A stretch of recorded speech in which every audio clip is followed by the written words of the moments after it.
Good evening, wonderful people, great Biafrans, wherever you are. On the surface of this very planet, with the time now standing at precisely 5 minutes past 7 p.m.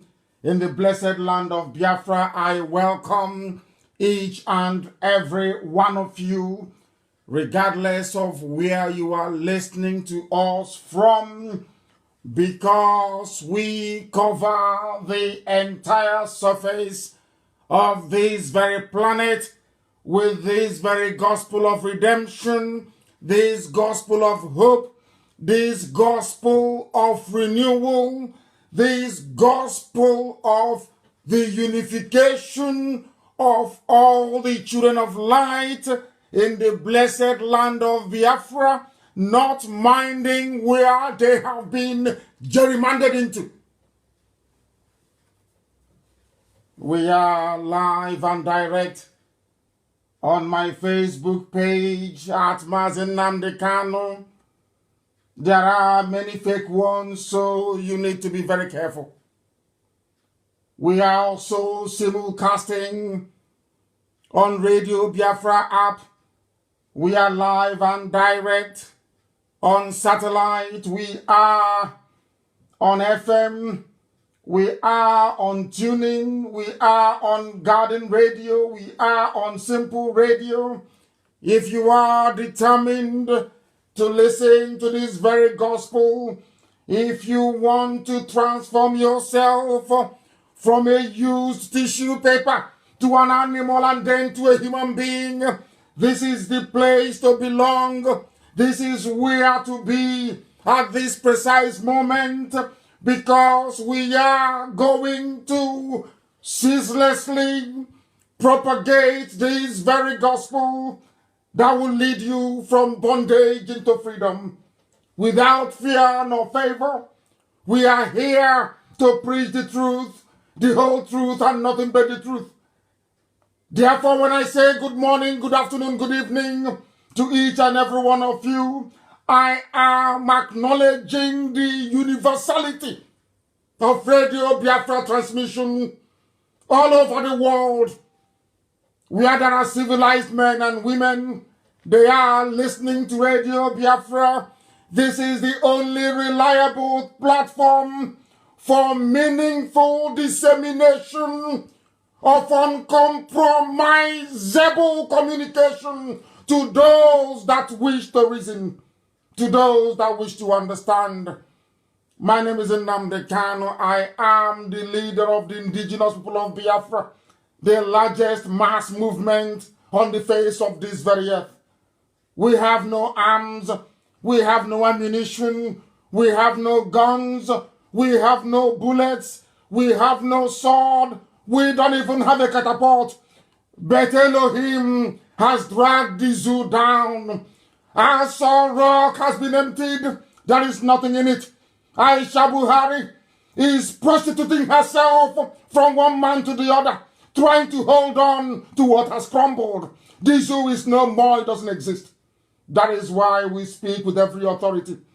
That is why we are saying to all those neo-colonialists who are desperately clinging on to power in the hope of swindling, in the hope of looting, in the hope of emptying the treasury prior to the official announcement of the end of the zoo, that they are wasting their time, because nothing, I repeat, nothing will stop the zoo from imminent collapse. It is gone and gone completely. There is no president, there is no vice. There is absolutely nobody elected to pilot the affairs of the damnable animals in the zoological republic. That is why we speak with every authority, that though they may be trying the best they can, that Elohim has destroyed the zoo, and from where it will never recover. They should pray COVID-19 never ends, because they will see a drama the likes of which they have never seen before in their lives. The whole world will know about this very fraud. Humanity will judge them and punish them accordingly. We are going to pray as it is usual and customary for us to do. We must pray we must acknowledge the presence of Elohim in heaven. I must ask those who are admins to make sure that this very link from my page for those who wish to listen via social media, that this same link is also shared on Radio Biafra page. Very, very important that they do so. If people are struggling or wondering how they can listen, the best thing for you to do is to guide them. This evening we are going to pray. It doesn't matter what our enemies do. It doesn't matter what they are trying to do. It doesn't matter what their motives are. It doesn't matter what they intend to accomplish. One thing is inescapable. This very gospel must be preached uncompromisingly.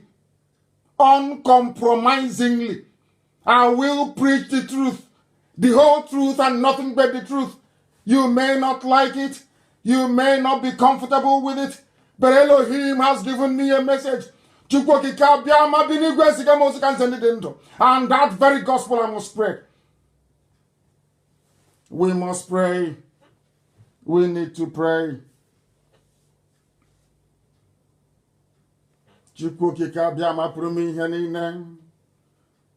On this very evening, the commencement of our fasting and our prayers all over the world, in remembrance of those that died, that we may live, we ask for your everlasting mercy and abiding love on we who are the living.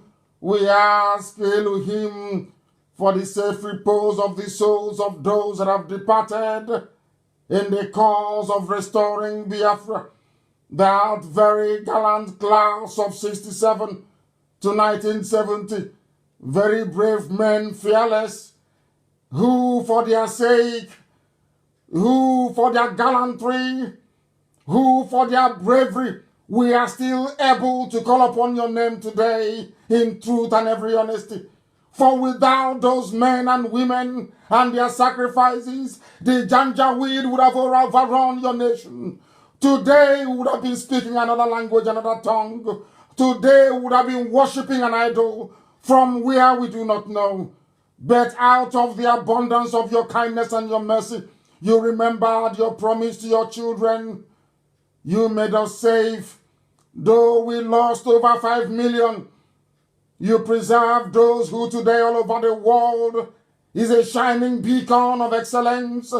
Those who epitomize the very finest tradition of ingenuity in a black man. They are Biafrans all over the world, and we are grateful for your mercy upon our lives. That is why when we say we love thee with all our heart and all our might, that we submit to your glory, that we bow before your throne of grace in heaven, when we say there is no other apart from thee, when we say that you are the creator of all that is made, but nothing made you, when we say you are the beginning and the end, when we say you are the Alpha and the Omega, when we say you are the only entity that gives life and gives grace in the lives of those that believe in thee, when we proclaim the coming of Biafra, predicated upon your promise to restore light upon the lives of those who has been darkened out of their own iniquity and foolishness, we have returned to thee because you are Elohim. Adonai, El Shaddai, you are our rock and our fortress. You are our deliverer. We give over the land of Biafra into your care because Biafra is being restored, that your name may be worshipped in truth and in every honesty. There will be no idolatry in Biafra. I promise you this when I was in detention, that Biafra will come out of your mercy. We will not bow before any graven image. We will recognize your entity as the Father, as the bringer of life and of hope in the darkened continent of Africa, that Biafra may come and your light will shine all over Africa. We call upon thee because only you, Elohim, is worthy of praise. You have delivered us from the hands of our enemies. You have rendered asunder all those that came to bring discord in the land of Biafra. You have exposed the enemies within. You have rendered useless all those that sought to divide your land, the land of Biafra. Though they come with death, though we are being perennially slaughtered, though the torrents of destruction threaten to overwhelm us, we remain glued to your promise that you change it not, you do not fail. You are the God that answereth prayers. Our prayer is very simple. We have not come to levy war on anyone. We have not come that destruction may thrill every step that we make. We have come to fulfill your promise that life will come into the land of Biafra, that your light will shine once again, that anytime we cry unto thee, you will listen to our prayers, you will deliver your children, because your words are yea and amen. You said that Biafra will come, and tenaciously do we cling on to that very promise, do we cling on to that very hope, that your will be done in the lives of your sons and your daughters in the land of Biafra and all over the world, that your mercy may endure in our lives, that the truth that you have mandated us to preach may permeate the subconscious of every living being, that ultimately your will be done. Biafra will be restored. We will build your temple in Arochukwu. We will bow before thee and no other God. We will exalt your holy name. We will glorify you from the end of the earth unto the end of the earth. And every generation that will come after this, they will say that very generation of IPOB, they clung on to the promise of Elohim, and Biafra came in their time, that your name may be exalted, that your name may be glorified, adored, and worshipped forever and ever, we pray. He said,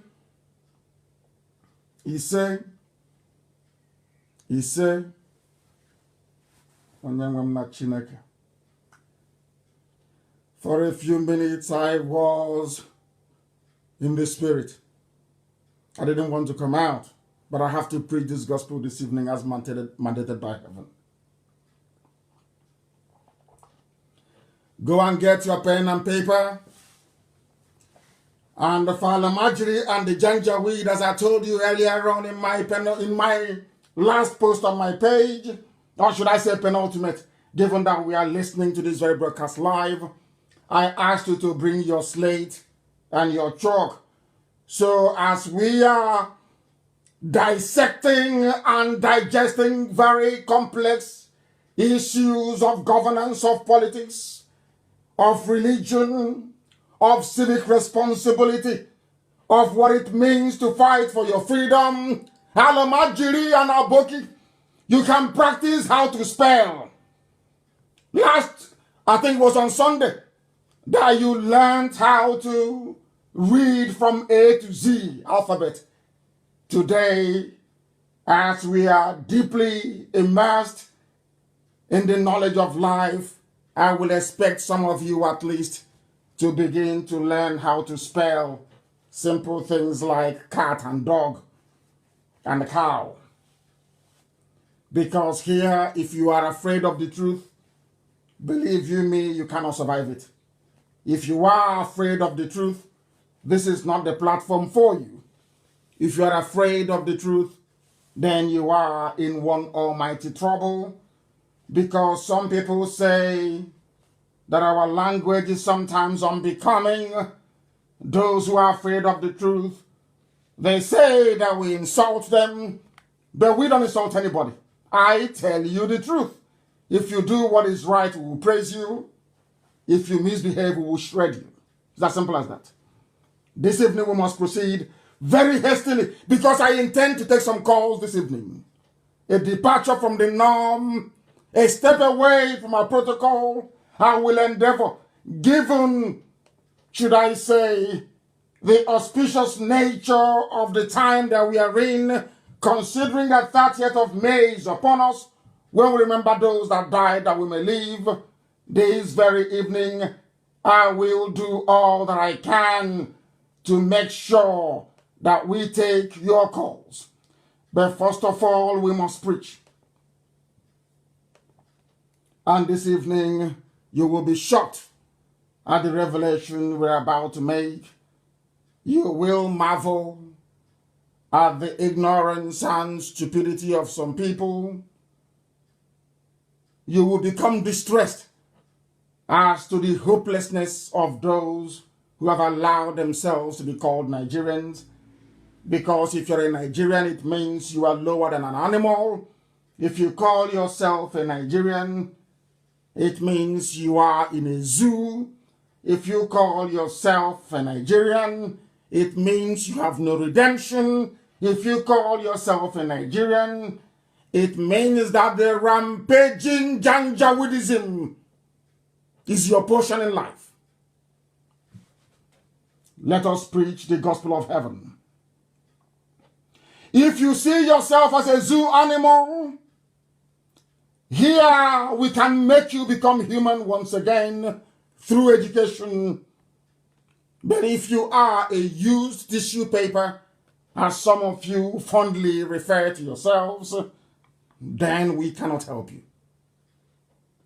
This is the situation right now in Biafra land. As I told you, we intend to spread this very gospel this evening.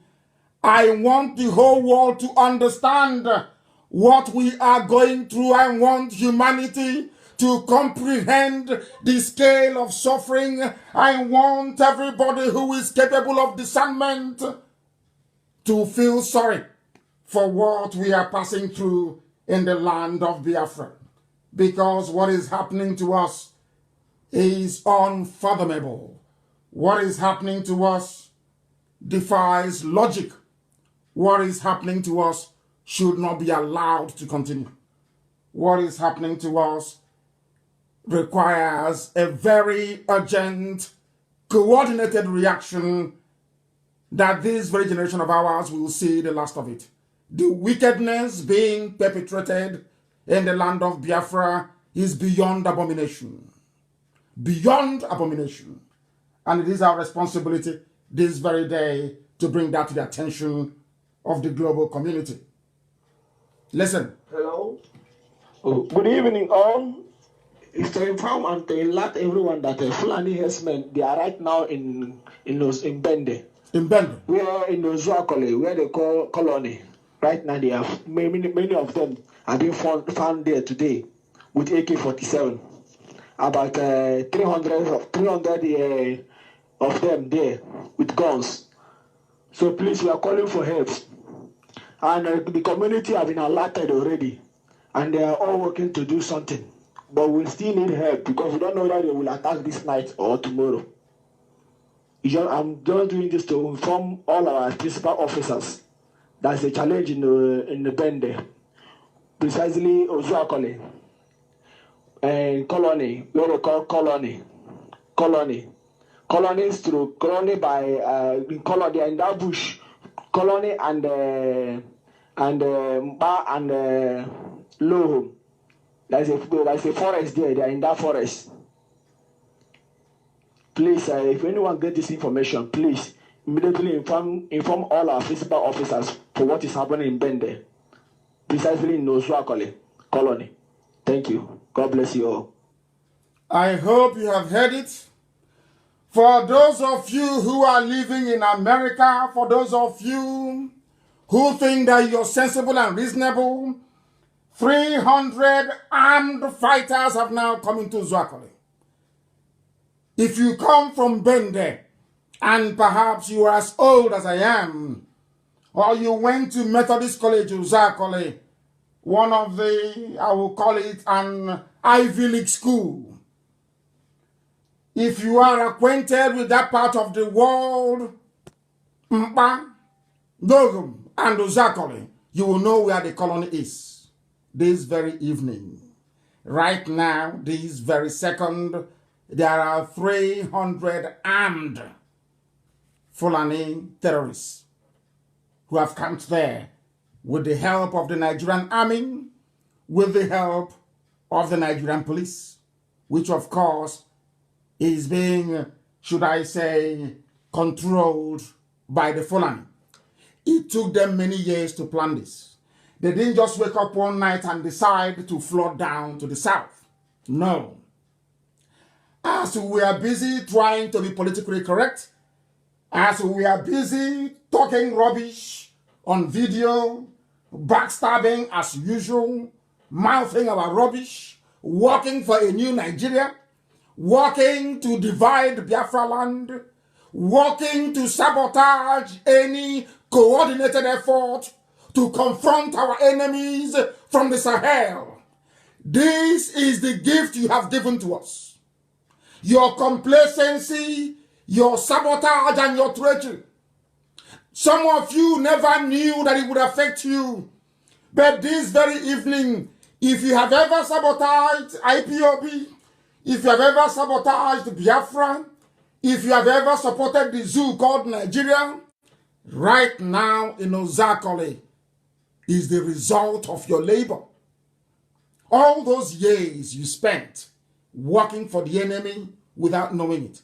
All those years you've spent eating your own flesh out of envy and jealousy because IPOB is blessed.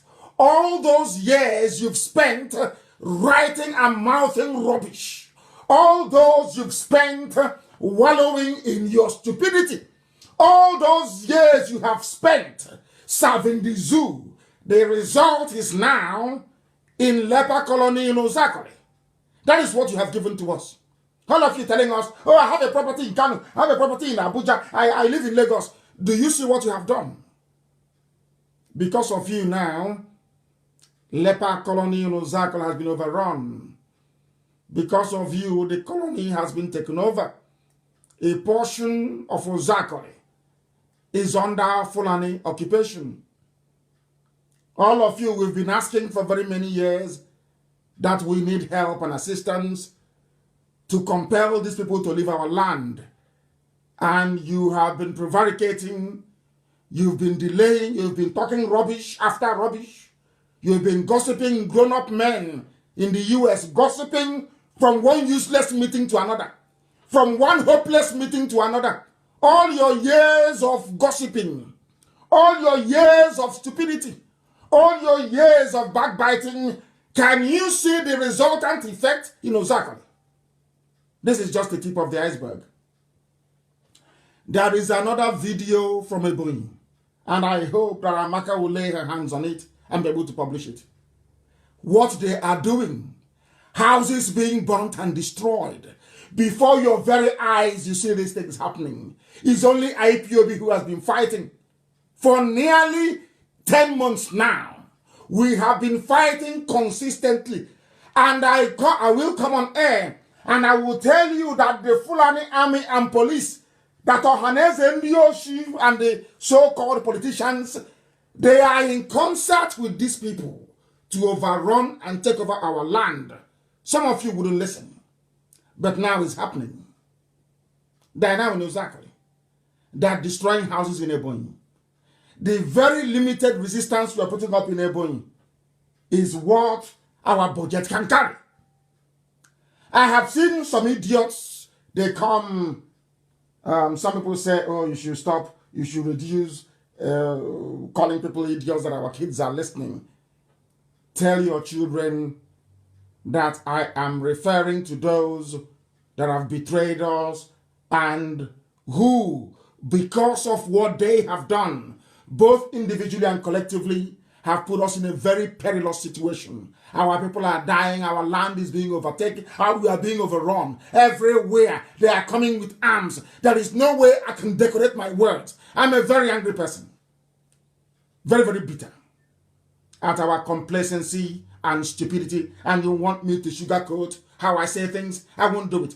If your children ask you, mommy or daddy, why is the uncle talking on radio? Why is he using those words? Look at your child and say, my dear child, I am sorry. I have been very stupid. I contributed to the mess happening in Biafra land. Be honest with your children and tell them the truth. All your years of gossiping, have you seen it? Grown-up men that listen to gossip, have you seen the result? When we are in Ebonyi fighting, you were not there.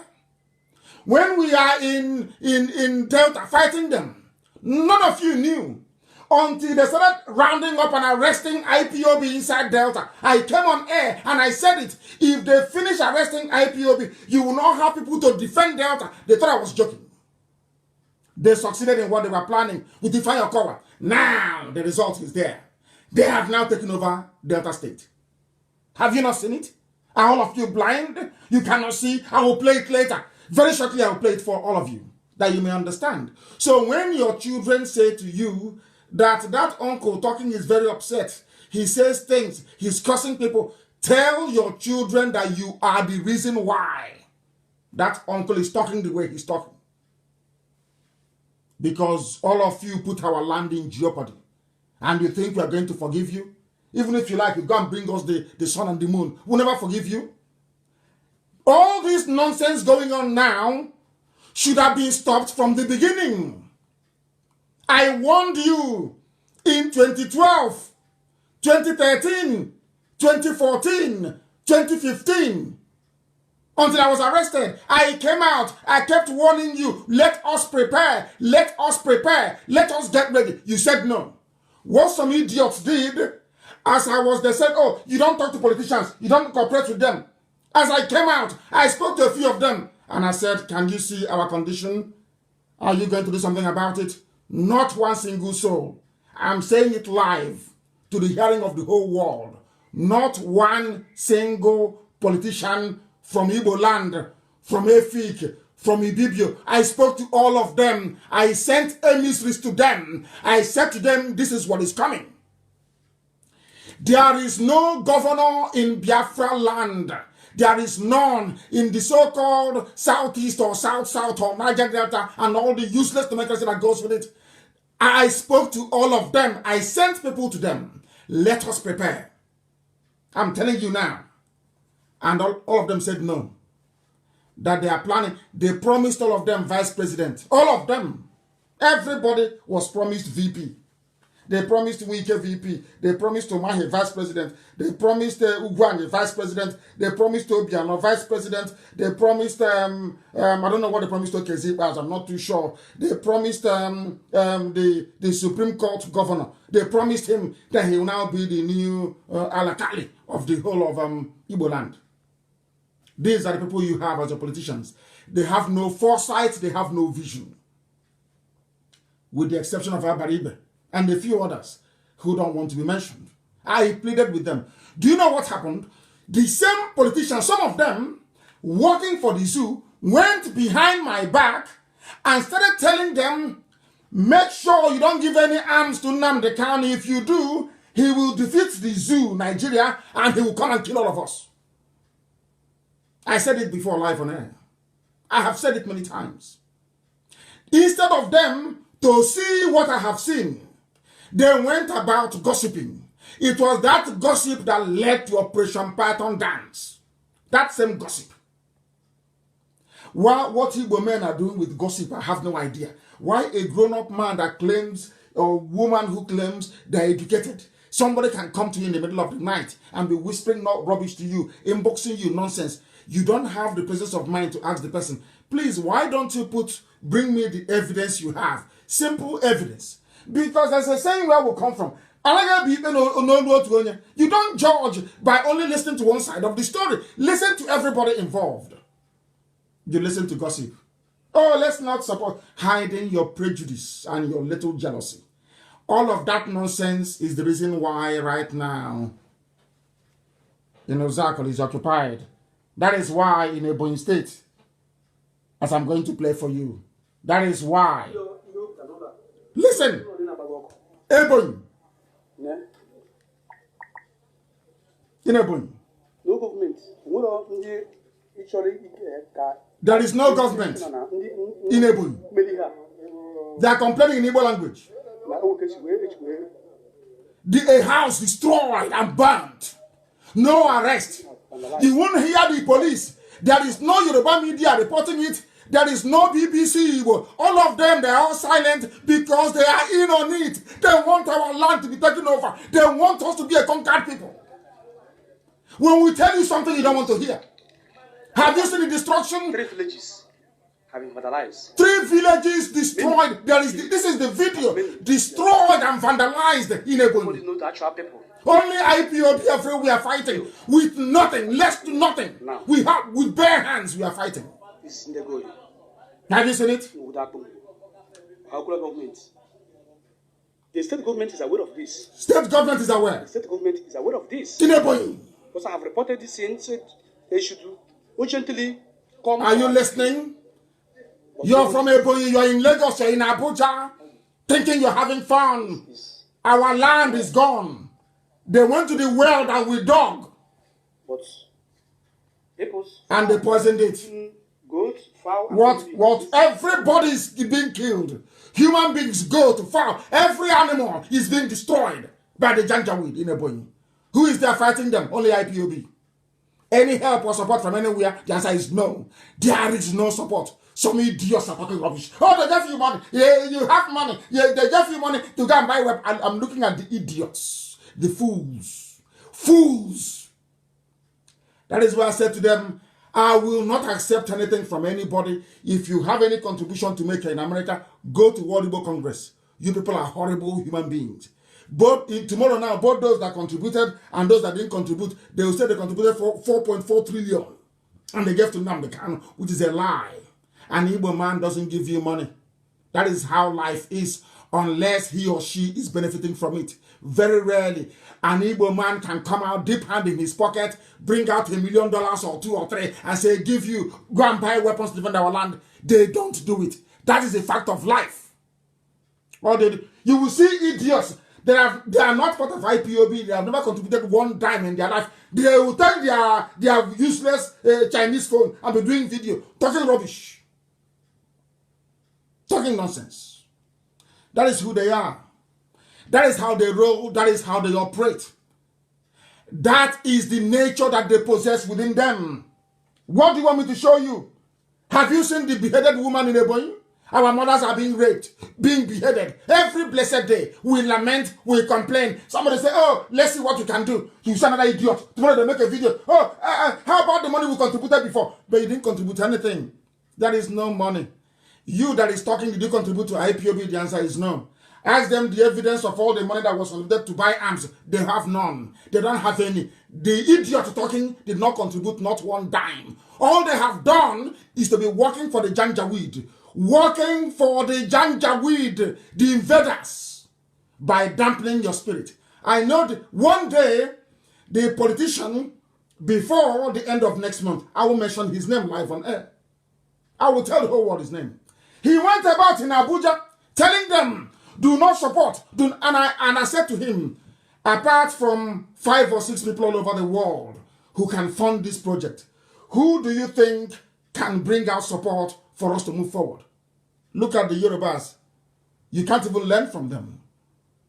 You can't learn because they come to all of you. They promise you it's your turn now to be vice president. Meanwhile, I'm handing you over to Tambuwal. You work with him. You start to work against the interest of your people. And you claim you're a politician. You claim you're educated. You claim you're learned. You claim you love your people. But in actual fact, you're working for the zoo. You're working for the North to colonize you, to invade you, to take over all your land. That is what is happening, isn't it? Have you now seen it? Look at Ebonyi. Are you not ashamed of yourself? Are people not ashamed? Do you people have shame at all? Do you have shame at all? There was a young man before I came on air, a viral video of a young black man killed. Is it in Minnesota in America?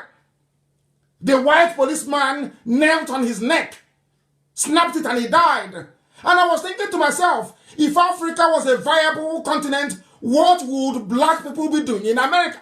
They would be in Africa.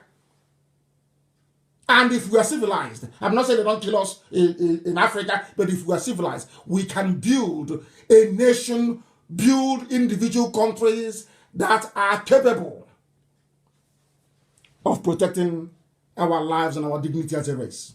But we're in America. We'll discuss it now for 2 days, and that one will disappear. It's gone.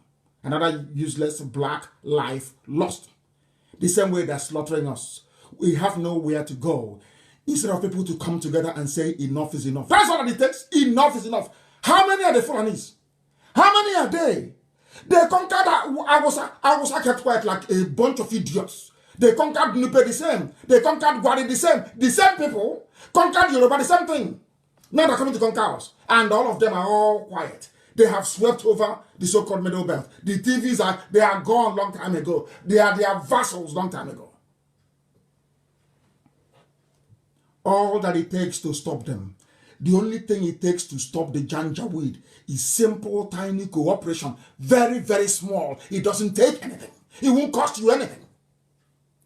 All the money that you have been giving to Yoruba pastors in the last 3 weeks alone, even in COVID-19, can give us enough arms to defend ourselves forever and ever. But you see how you reason. You see the way you think. You see the way you analyze and you process information. You think somebody shouting the blood of Jesus, collecting your money every Sunday, tithe, sowing of seed, watering of plant, and he's somewhere in the Bomosho. He will come to Ebonyi to help you. He will come to Zakole to help you. Have they come? Have they even condemned what is going on? How many times have they? Is to ask you to pray for one Nigeria. And now you're telling me I don't have the right to say you're a very stupid person. Who told you that? I have every right to say whatever I like to you. Because you're very foolish. If you're not foolish, you wouldn't have fallen for such nonsense.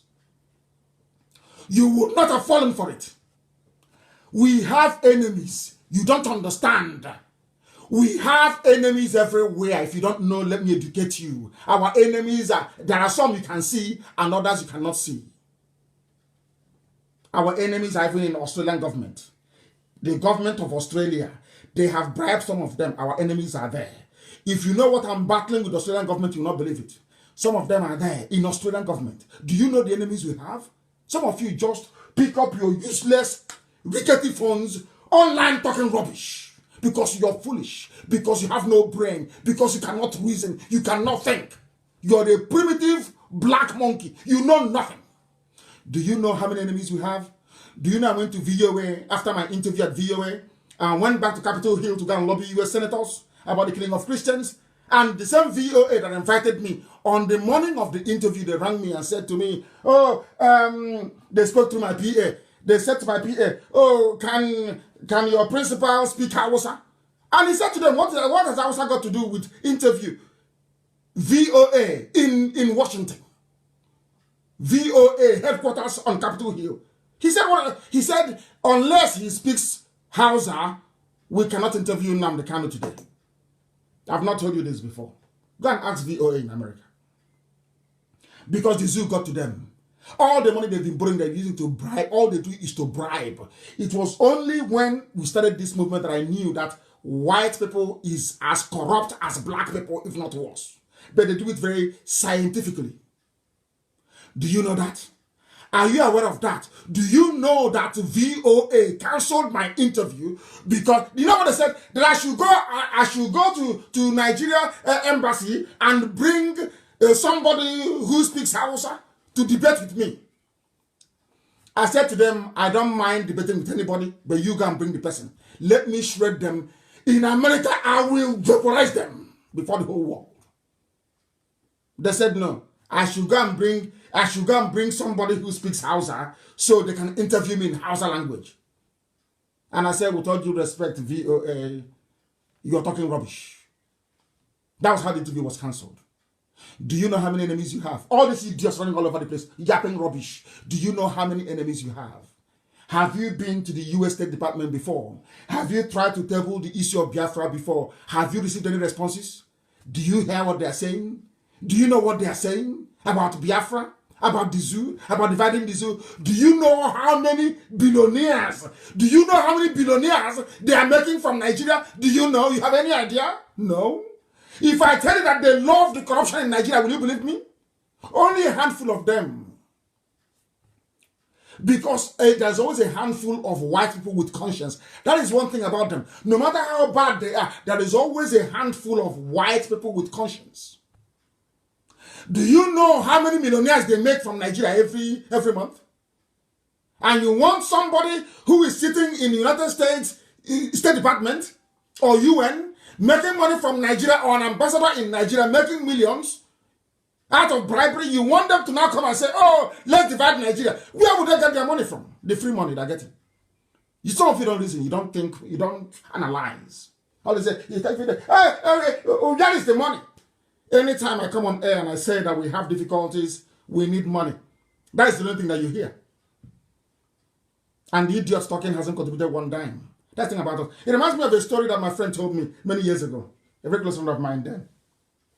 You know, in the village, every Christmas, every Easter, or New Year festival, we dance as kids. We used to start, we dance Echo in my village, but you start from Echo. That's why I'm called Echo. You dance Echo, then you dance Agaba, then before you now graduate to Udon. That is how we grew. That's how we raise kids where we come from.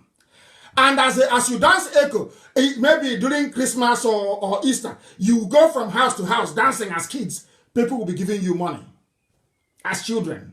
And after giving you that money, you come back to the house, you give the money to your mom. And then your mother is in trouble. Hey, your mom is in trouble. Do you know what happened? My friend told me that the sister, after dancing, gave the money, maybe equivalent of about 20 kobo in those days when money had value. Gave 20 kobo to her mom, her share of the money she made from dancing. You know, all these little kids dance they do in the village. You know what happened? The next day, they were going to school. My friend's sister, little sister, said to the mom, "Mom, give me money for pencil." The mom went into out of the 20 kobo, gave her 1 kobo. Said, "Go and buy pencil and give me change, I'll keep for you." She did. The next day, mom, there is this dress I saw Angoreka is wearing, I like it, give me money from that same money. "Mom, there is no school fees, give me money." After nearly 1 year, she was still asking for the same money. The mother asked her, "This money you gave me since last Christmas, so does it mean it never finishes? Does it mean it never ever finishes? Every time because you gave me 20 kobo, you have collected more than 1 naira from me, you are still coming. If I ask you, oh, where do I get money from? You ask me to go back to that money you gave me last Christmas, but the money is finished, and you're still asking for it." That is how Igbo people behave. That's their behavior. If you ask them for any help, you're in trouble. Any day you open your mouth to ask Igbo people for help, you're finished. Unless they benefit from it. Because every time you ask, "Oh, why don't you go back to?" Both those that gave and those that didn't give, they don't know they are doing the Janjaweed job for them. You don't know that. Your stupidity, your envy, and your jealousy, all it ever ends up accomplishing is emboldening the enemies to come in. Somebody came to me and begged me to become the governor of the state, and I told him I don't participate in politics. He went back and started telling politicians not to, those who had, because as we preach, some of them buy into it. Some are buying into it. They know it's the truth. They know their land will be gone. Are you telling me that Osakole, where these people are, they don't have any senator, they don't have any House of Rep? Of course they do. They knew it. Somebody, because I said to him, "I can't support you. I'm not into politics." As I said, I'll mention his name one day. He went about telling people, "Oh, do not support, do not support." And that is why we are where we are today. And now the Janjaweeds have come, and it's not even in the zoo. That tells you all you need to about these people. They have no conscience. They have no conscience. And our people are making matters worse. Worse every blessed day. That's why I said to them, if you have anything to give, go to World Igbo Congress in America. Don't give to IPAB, please. I'm begging in the name of Elohim. Don't give. Go to World Igbo Congress. I trust Professor Joffo. World Igbo Congress, I believe they have all it takes to handle all of this nonsense, because you people are impossible. Impossible human beings. What type of God made you people serve? You see, Fulani is in your village, and you're doing sense. You are doing little sense. You are doing video, blabbing your mouth like a pig, like a pig. Yapping rubbish like a pig. Until they cut off your useless neck, then your eye will clear. As I was traveling all over the world preaching this gospel, there are people from all these places now under Fulani occupation that will come to my town hall meeting. And we're talking, oh, this thing you're planning, you get us into trouble. But the trouble has come. I told you that the trouble will come. If you like, you accept, or if you like, don't accept, the trouble will come to you. Because if you, that's what I believe in. If you don't look for trouble, trouble will look for you. That is why I believe in looking for trouble. I start trouble myself. Personally, I prefer to start it than trouble coming to me. Now, what is happening to us? I ask you, what is happening to us right now? What is happening to us? We have enemies. Facebook is our enemy. Don't you know that? Tell me the media house have you ever heard CNN before come down to do a documentary? Has BBC ever come down before to do a documentary? There is BBC, and they see all these things happening. They are aware. Ask yourself, why is it that BBC cannot go to a village, cannot go to Delta, cannot go somewhere and say and ask them, why are these things happening? Who did this to you? Have you ever asked yourself that? It's a simple question. Have you ever actually sat down to ask yourself before, why is it that BBC cannot do a documentary about the invasion of our land? Instead, they went to go and ask Al-Majri, who speaks Igbo very fluently, I must add. BBC. And only IPOB, Nnamdi Kanu, is facing all these enemies all over the world. Do you know how strong they are? Only IPOB. Do you know how strong these people are? Yet we are breaking them down. And instead of idiots to sit down and appreciate the very marvelous work IPOB is doing, you're yapping rubbish. You wake up in the morning and you just talk nonsense. Inboxing people. There are some people that all their job is to be inboxing, sending inbox to, actually gossip, inbox everywhere. Ask them to face me and they run. They can't face me because now I will destroy them with facts and figures. Very neat and very simple. Look at your land is under siege. You are in America. Maybe next week a policeman will sit on your neck or your child's neck and they will break it and they will die. And we'll be looking at videos. Say, hey, this is bad, oh. And after 2 days, it's all over. That is the price of stupidity. The price of idiocy. When your kids ask you why I use the words that I use, tell them that you're stupid. Look at your child and say, dear child, I am a fool. That is why that uncle is speaking the way he's speaking. If you don't know, let me tell you. You think I'm here to massage words? You must be insane. I don't massage words. I don't. Some of you mean well. You do mean well. You do mean well. But your actions do not correspond with what we are seeing on the ground. You must do a little bit more. Is it only Ebonyi State? Is it only Abia State? Uzakoli? No. Let us go a bit further. Let us go to the land, Igbo land in Delta.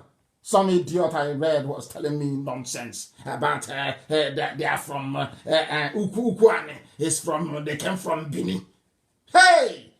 And I said, what is the name? What is the name of Ukwane in Bini language? They cannot tell me. So they're from Benin, they're speaking Igbo. Are you not stupid? How can somebody come from Benin and be speaking Igbo? Does that make any sense to anybody? Does that make any sense?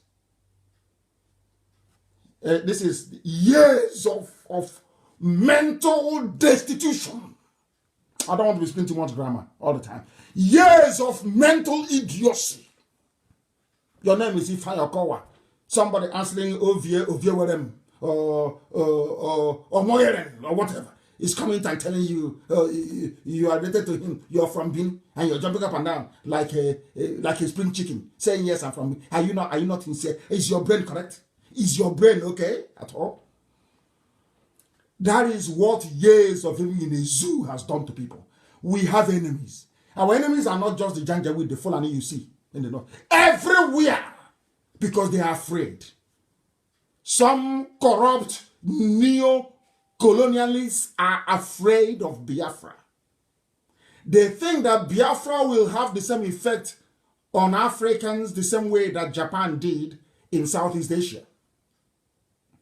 Because, as we say where we come from, if people see that Biafra is successful, Oduduwa will strive to be like Biafra. Even the Janjaweed in the north, Hausa will strive to be like Biafra. People will work harder because people are at their best when there is competition. That's something that people don't know. The reason why IPOB is preeminent is because from day one, we were put under pressure. From day one. And that is why I say to people, don't worry when people talk rubbish, and it's good for us. It reminds us the price of failure, that you cannot fail. People will copy from us. When Biafra is free, Africa will learn from Biafra. They know it. That is what Fulani is running from. Fulani knows that once Biafra stands and we are doing very well, when they go to beg for money, which is all that they do, which is to beg, the world will ask them, but are you not the same people with the Biafrans? Some of you don't know what is happening in Africa. It's a trend that the lives of Rwanda is trying to reverse. This trend of what I call the democratization of idiocy and poverty. Everybody is poor. So when you go to beg for loan, go to ask for grant, as COVID-19 is raging, you're begging for everything from syringe to ordinary water bottle. And everybody is begging from Africa. There's no problem. Understand this very clearly. But if other African countries are doing well, then the person you're begging for money will ask you, but I don't have other people who are doing well. They're not begging us for money. Why have you come? That is one thing the Fulani don't want. They know that once Biafra stands, Biafra will be a beacon. And they don't want it.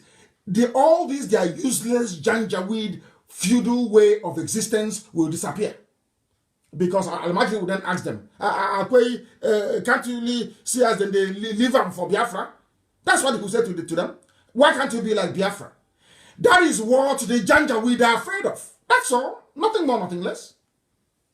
Why can't we have competition? Why can't we say, okay, this is your Biafra, okay, take it and go. Let's see what you can do. Because they know that once they do it, I'm telling you, in 6 months only, they'll be begging to come into Biafra land. They know it very well. And that's what they're afraid of. Let me tell you what is happening in Delta. Some of you don't know. I will tell you. You've seen it. You have seen it. But you have not read meaning into it.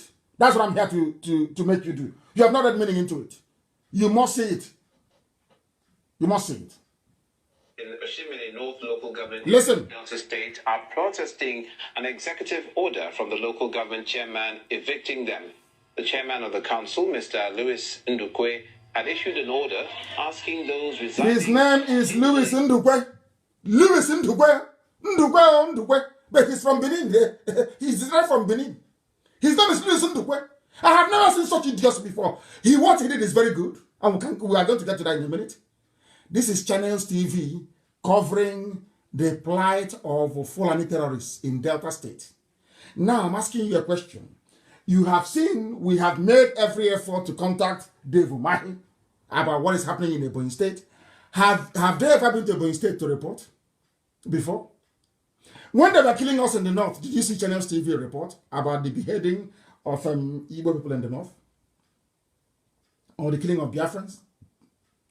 Have you ever heard them or seen them report about what is happening, the influx, the invasion? No. But anywhere Fulani is under threat, not under any threat, don't live in the bush.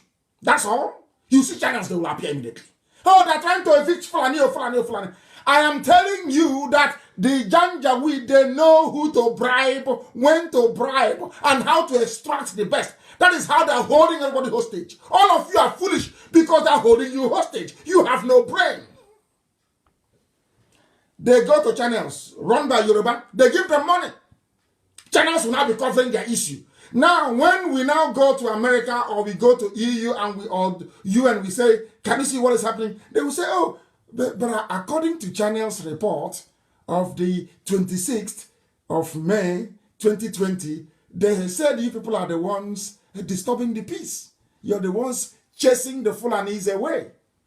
Now you understand it? That is what a diplomat will tell me. Wait until after COVID. Once I see that's what they're going to tell me. You people are the ones chasing Fulanis away. Are you following? Listen very carefully to understand how they are playing with manipulating your brain so you cannot reason properly. This is any time somebody comes to you and tells you something wrong about IPOB, Nnamdi Kanu, or Biafra, or this, you plan to cause war. No, that person is working for the zoo. Is working for Nigeria They are working to destroy you, to completely annihilate you as a race. I told you what happened. Did I tell you what happened? Very, very sad indeed. That's what they do. They come and they say, oh, he's trying to cause war. Don't support him. But that thing you're avoiding, it has come to you now. Has it not come? Has it not come? Has it not come? Has it not come? I ask you. Unbelievable. I'm going to show you this evening what they're doing with your lives. It's called subtle manipulation. I did mass communication as an elective. Subtle manipulation. You will not know. They got what he did. They said, this is thing Nnamdi Kanu is doing to bring war. That idiot will be trumpeting it all over the place. And you know, all of us Biafrans, we are our spirit is very, very easy to dampen. If not for the years of training and tutorship in IPOB on this platform, some of you would have fallen by the wayside by now, because you are programmed to receive gossip. That is how your mind functions. That is how your essence flow. You are programmed to receive and gobble up gossip without interrogation. And that's what they're playing on. All the politicians that they met and said, don't support IPOB to defend our land, where are they today? Has any of them come to say, oh, we are sorry, we should have listened to you? No. But did I not warn you before? In America, did I not warn you? So, but I went to America to solicit for funds. They didn't give me anything. No dime was given to me. But you know, some idiots, they have listened to Loretta Onochie, that ex-madam, a harlot trafficker. They will listen and say, oh, but they gave you money in America. I'm asking, who gave me money in America? Where, when, what date? Do you see how they flow? And these are young Biafrans talking nonsense. From their mouth comes rubbish. Compromised idiots that have nothing to offer. Absolutely nothing. That will be mouthing and yapping every blessed day. Now they have come. They're also in LLM. They're in Oil as we speak. Let me tell you what's happening in Delta, because some of you don't know. Forested area. Listen. Vacate that place within 7 days or have their structures demolished. Mr. Ndukwe explains that the order is not targeted at victimizing anyone or tribe or person, but to rid the bushes of criminals. Listen. Who always use the place to perpetrate heinous crimes. We are Nigerians. They are saying, oh, Igbos are living in Kanu. They are living in Kaduna. Because of that, we are Nigerians. We have the right to live anywhere we find, including our farmland, including our forests, including our bushes. Now, do you understand what is going on? Some of you saw it, you saw this very news. What did you do? What did you do? Let us hear what Mr. Ndukwe has to say. Mr. Ndukwe from Benin. Oh, my goodness. The government, the federal government, state government should come into our aid and leave us, allow us. Fulani is saying state government, federal government, come to our aid in Igbo land. In Igbo land, in the bush of Igbo land. Come to our aid. Come and help us. Come and help us. Which means bring the army, bring the police. Come and kill all the villagers so we can take over. The same thing they did to Awosa. The same thing they did to Nupe. The same thing they did to Gwari. The same thing they did to Yoruba. The same pattern. They never change. They never ever change. They never ever change. When will you people learn? When will you understand that your land is under siege? You are under threat. Your way of life is about to go. It's about to vanish, about to evaporate. When will you know this? When? How else do you want me to put it? I say, how else? Don't call me to ask me. If you're in America, keep shouting at America. Go to World Igbo Congress. Go there and find them. Maybe you can be of use after all. Don't come to IPOB. Don't come to... I told you in 2015 that a time will come, people will come to me to lead this very army and I will not lead it. Go to that video I made in Los Angeles. It's there. It's a timeless classic. It never... People never get out of watching it. Go and watch it again. In that video, I said, a time will come, you will ask me to lead this army, I will not lead it out of your complacency and your stupidity. It has happened. That is why we need nothing from you. IPOB needs nothing from you. We will do the best we can, but if we are facing army. Back home, we are facing police. Cost everything with a gun we are facing, with bare hands. With bare hands. and it doesn't touch you, you are not moved. That's how evil some of you are. All you're concerned about is, how do I become envious? You cannot be Nnamdi Kanu. Elohim sent me. The devil sent you. So who do you think is going to win? God in heaven sent me. You were sent by Lucifer. So who do you think is going to win this very battle? So do you actually think that talking rubbish on Facebook is going to save you? Do you think it's going to save you? When the time comes, you will know how mean we are. Right now, you have no idea. You will see it very, very soon. Let's see. And imagine he's protesting in Delta State. In Igbo land. In Delta State. Protesting. Calling federal government, come and help us. And this is what Britain loves, British diplomats. Not Boris Johnson, by the way. Oh, hey, Igbos hey, they have come again. They are discriminating against Fulani. That is the essence of what Channels TV is doing. If you don't know, let me tell you. Just listen. Legal occupants of the places we are living in Delta. They are legal occupants in our farmland. Farmland they didn't buy. Listen. They should come to our aid and halt and stop this said local government chairman from passing this his so-called executive order. Whoever is living in any place is a lawful tenant, is a legal occupant of that place. We have the receipt they gave us for each year we pay tenancy. The ultimatum is a 7-day. This is Ndugwe. That doesn't mean that where necessary, some certain amendments or waivers will not be given, or extension of time. But the important thing of note here, because we're going to come down very heavily on defaulters, we have agreed in tandem with the traditional rulers, we have agreed with stakeholders, we have communicated the police, we have communicated the DSS. What we are saying is that enough is enough. We don't want to accommodate anybody in our bushes anymore. It is not about me. It's about our people. And it is what we have decided. And that is how the way to go. If you want to live in Oshimili North, for God's sake, my brother, what is too much about picking up a property in the town? Come and live with us. Our people also farm in the bushes. But we don't live in the bushes. So how come you're bothered about living in the bushes? That means there's something about you. He has spoken like a man. Spoken like a man. Mr. Ndukwe. Like a human being, like a man. We don't live in the bushes. When we go to Kaduna, do we live in the bushes? When we go to Zaria, do we live in the bushes? We are in Meduguri, are we in the bushes? We are in Sokoto, are we in the bushes? We go to the town, we develop it. We develop their places. They come, they go to our bushes to take our land from us. And some of you are busy making useless videos and making a caricature of your idiots online. A caricature of your stupidity. And online, people are laughing at you, but you don't know. The Janjaweed, they are laughing. In Kaduna, in Sokoto, they are just huddled up laughing. Driving their fancy cars. They're laughing at you because of your stupidity. One day you are Biafra, the next day you're Niger Delta, the other one you're South, the other one you're Bendel, the other one you're Midwest. Only white human being. You're not ashamed. Look at, because of that, Bendel, Niger Delta, we are not Igbo. That is why they are in Oshimili. What is the meaning of Oshimili? Oshimili North. Igbo name. River. For river. People don't reason. People, and that is why whenever fools come on radio Biafra, they get irritated.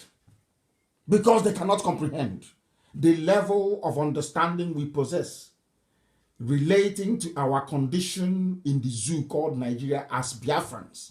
They marvel at it. We must continue this very evening. The time now, of course, is how many minutes past? It is now 9 minutes past 8 p.m. in the evening. The whole world is listening to us, of course. Now, listen on. All of a sudden, the same Okoro we've been talking to for ages is now saying, we are now going to take our destiny into our hands. What does that mean in simple English? That thing that Nnamdi Kanu has been saying, that thing IPOB has been saying for years, now we are now going to do it. We will take our destiny into our hands. That is what we have been doing. This is Governor Okowa. Ifeanyi Okowa. Are you listening? He is now saying that as headsmen attacks persist in Delta. So now you agree that headsmen are attacking. Now you believe that these people are doing all they can to exterminate us. Now you believe that things are no longer right. Exactly what IPOB has been saying for years. But you are the governor that helped a Fulani man clean up Delta for you. Clean up Delta in the sense that they removed every defenses we put in place in Delta to allow the Fulanis to come in. Now they have come in. They promised him vice president as well.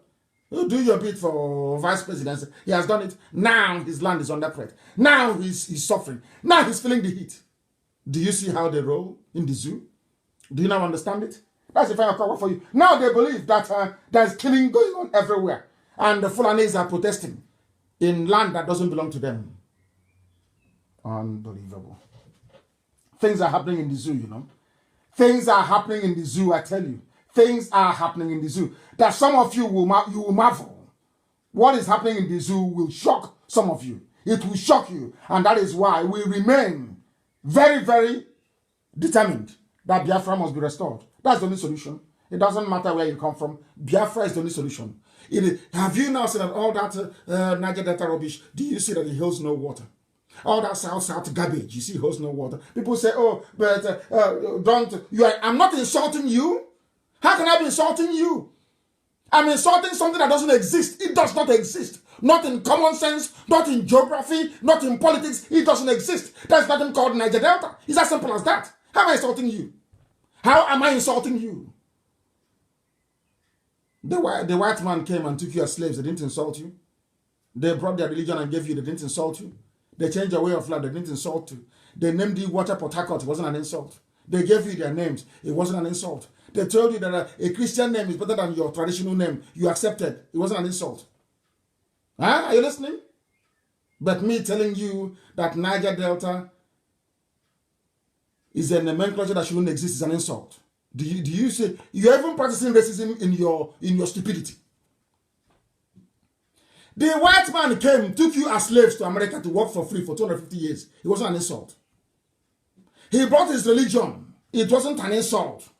He told you that answering Wamaka is bad. You agreed. That Christina is better. It wasn't an insult, not an insult. But me telling you that referring to yourself as a Niger Delta person is the height of stupidity is somehow an insult. You see how you reason?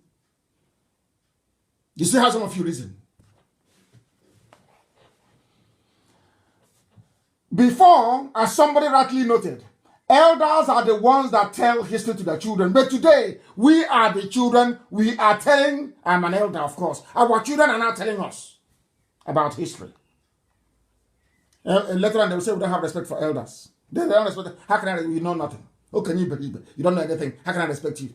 You're an elder, but you have nothing. Your brain is empty. How can I respect you? You're an elder and you're there. You couldn't see that the Fulanis were coming. You say what an elder sees sitting down. A child cannot see it from on top of a tree. But you've been sitting down in the zoo for how many years? So you couldn't see the trailer, Dangote trailer bringing janjaweed.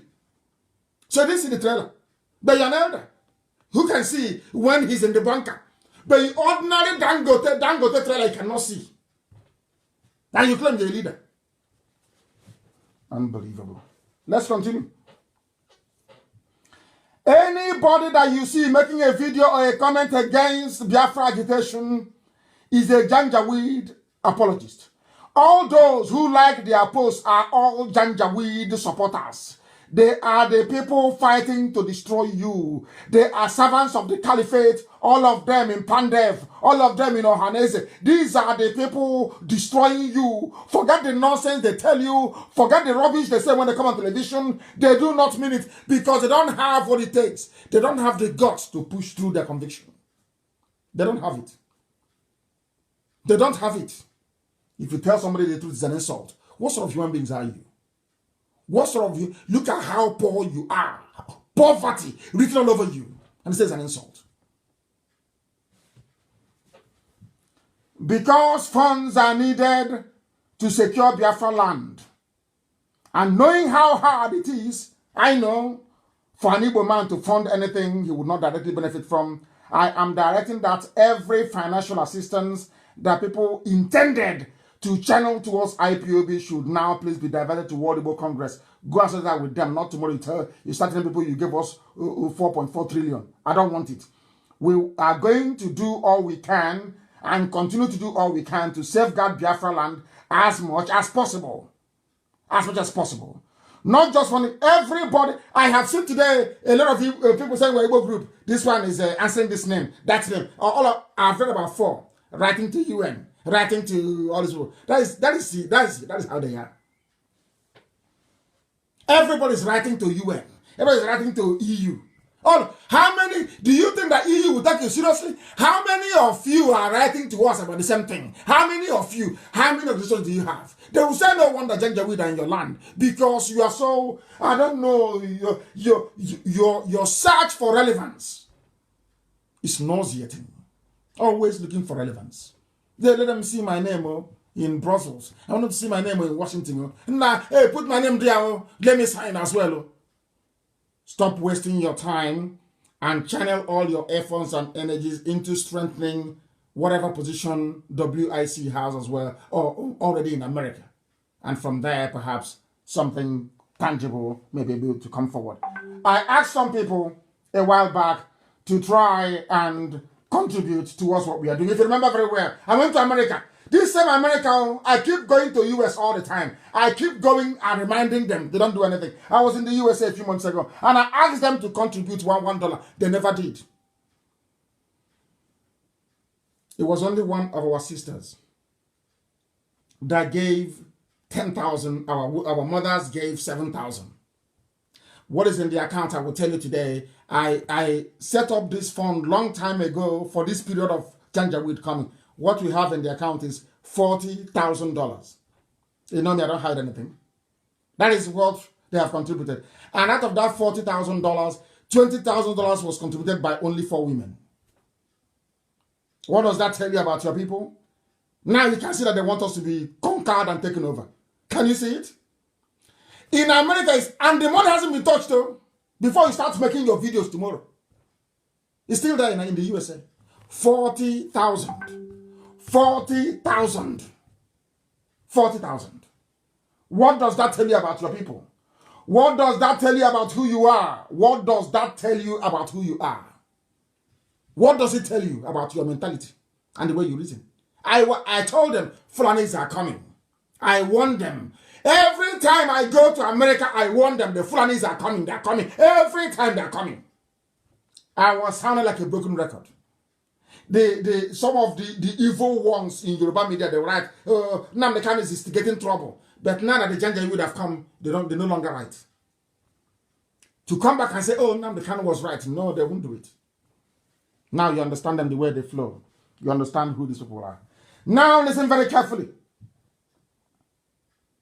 I repeat, nobody should give money to IPOB to support the driving away of Janjaweed. We don't need it.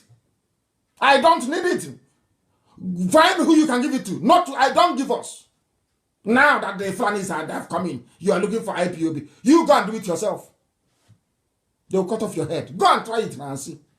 Do you know how many men we've lost? In Ebonyi. This is Ebonyi. Do you know how many men we have lost in Ebonyi? Do you want me to publish the videos and the pictures for you to see before you believe? That was how we imported a very expensive equipment.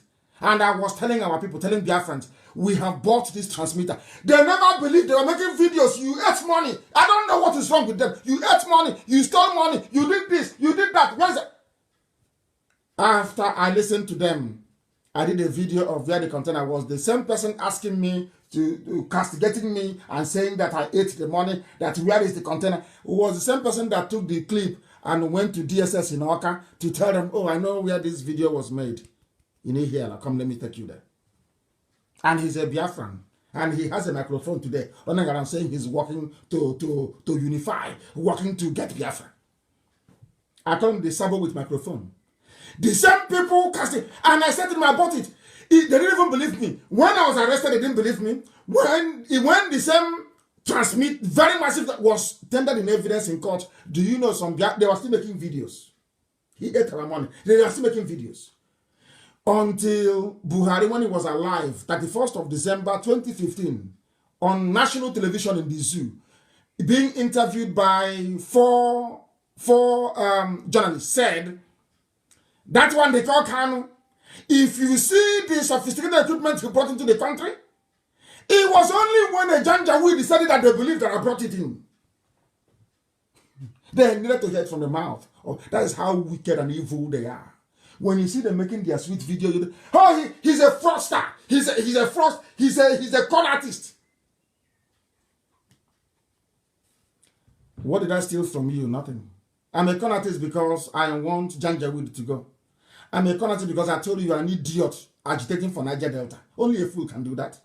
It's the truth. Simple, pure, plain truth. That is how he's a con man. Until Buhari, when he was alive, opened his mouth and said it. The idiots, they didn't believe. The same person talking rubbish. And the day I showed the container, it didn't take up to 2 months. Everything was down, was gone. That container now that we bought a very expensive equipment is now in DSS compound in Abuja. And they're still doubting it. Maybe I need to publish the picture so they will know that I know everything that is going on there. This is how we are. That is why God has allowed the Fulanis to come in to teach us a lesson of our lives. After this experience, when next we hear a prophecy, a prediction, we will then hurry up and do something about it. Elohim is about to teach Biafrans a very bitter lesson that you will tell your children about it. And as me, I'm going to write history book.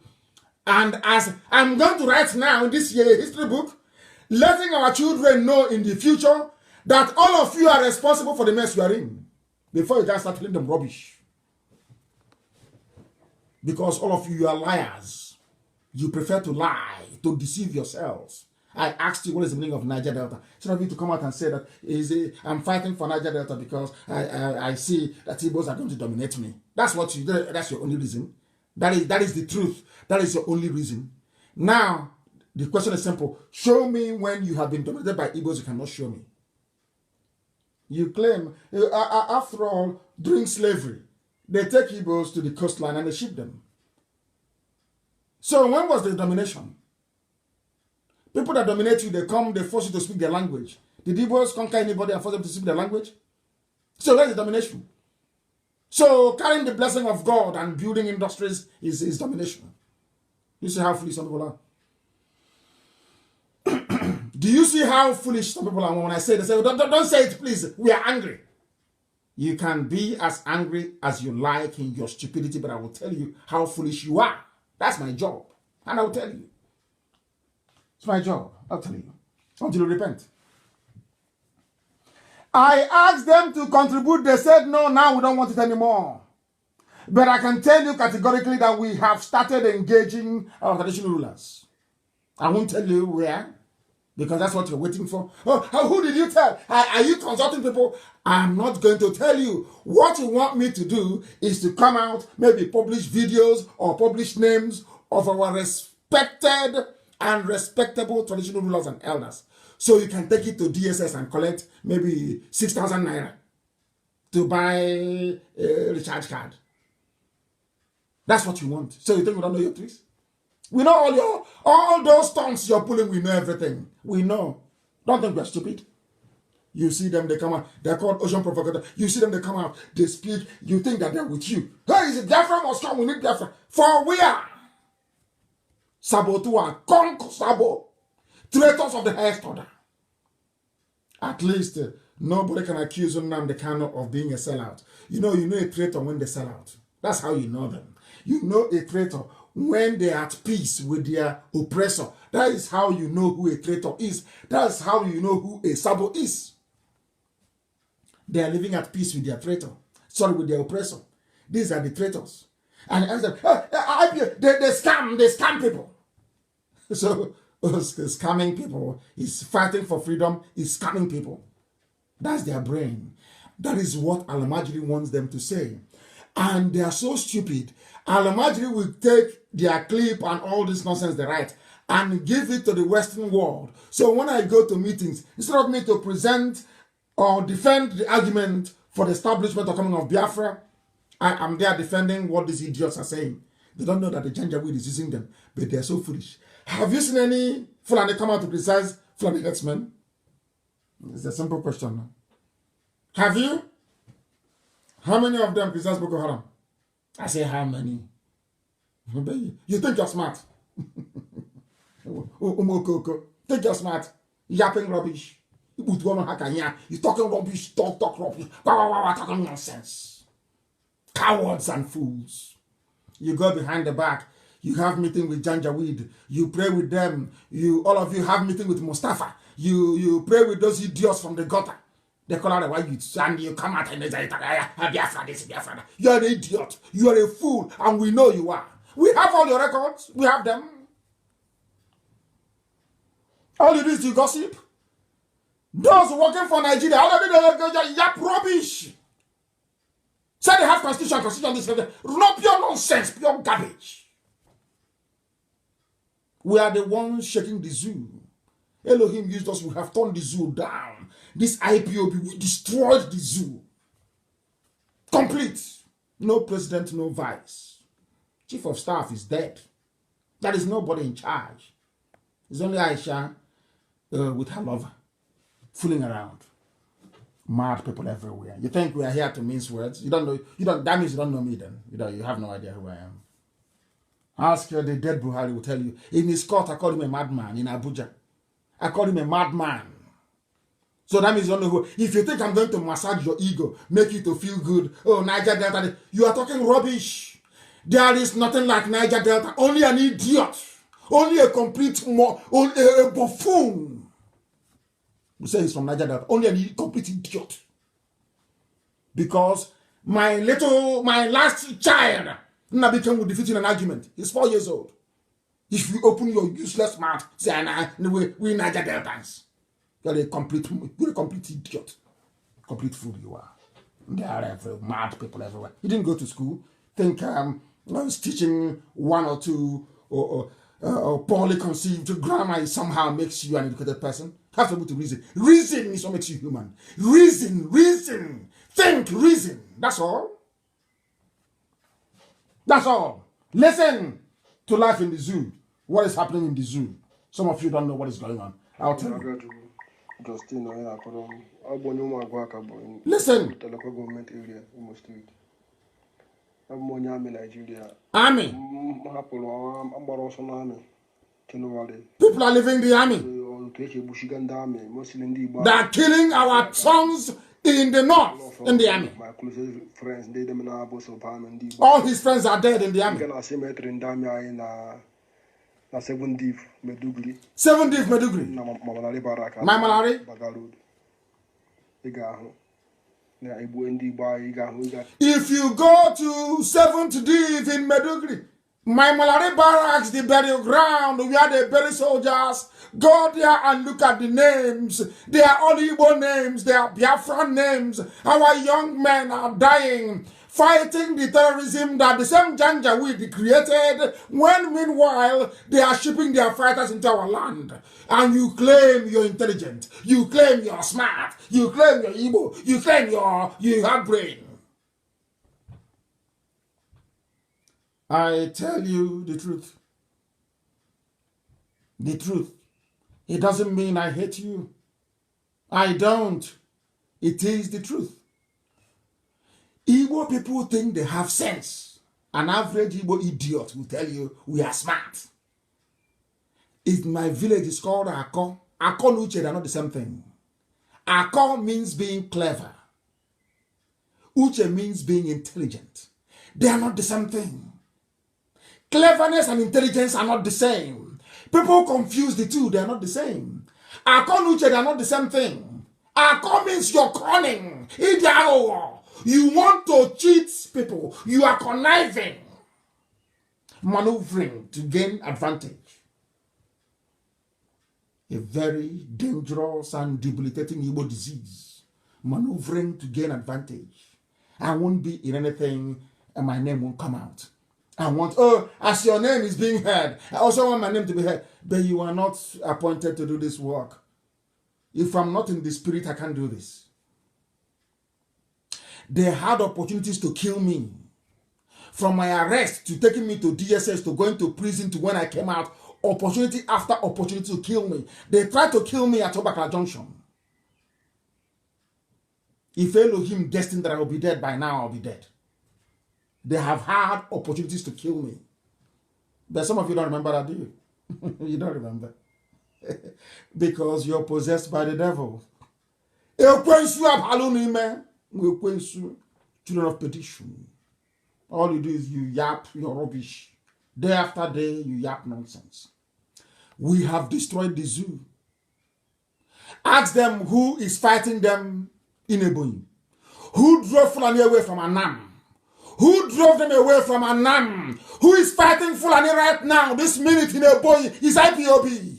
You want me to come out and announce everything, show you video, show you pictures, so you can use it to go and collect money from Janjaweed? Informants claiming you're offering a critique of IPOB, what they are doing. Even this broadcast we make is a problem, is irritating them. But you go and listen to your Yoruba pastor every 3 hours talking garbage. If you come back from church, you are home watching all those religious channels that doesn't add any value to your life. That's how foolish some of you are. I will tell you, is the truth. Think I'm here to massage words? In my Malare barracks in Medugri, 7th Div, go there and you see your sons bearing Igbo names, fighting for Nigeria. They have killed all of them. And you don't know, it's a very simple trick. Take all their fighting men, put them in the army and in the police, take them to Medugri, they kill all of them, take them to Sambisa Forest, they kill them. They now bring their own soldiers in, knowing fully well that you have all been depleted, that your young men are dead. They now come in to take over your land. Do you understand it? It's a simple trick. It's an Alamajiri trick. A simple Fulani rules, and all of you fell for it. You are intellectuals. You say an idiot will come out, write 1 or 2 paragraphs. I'm an intellectual. I'm an intellectual. Who doesn't know that what we're saying is the truth? I said, who doesn't know? You can't be like us. You can't be as popular as we are. You can never be. We are IPOB all over the world. You cannot command men. If I give an order tonight, everyone will burn down. Do you understand that? Men are waiting for command. Are you aware of that? I remember when I was abroad, I was preaching, oh, come home now, come home. And as soon as I came in 2015, I was arrested, and people started to agitate for my release. They said, oh, why did he bring his trouble here? This way is not Osumabeke. If you take it up, no. You bring it down, no. I was abroad, broadcasting on Radio Biafra. They said you can't come home, and I came home. They said, why did you come home? You should go back to where you're coming from. You brought trouble here.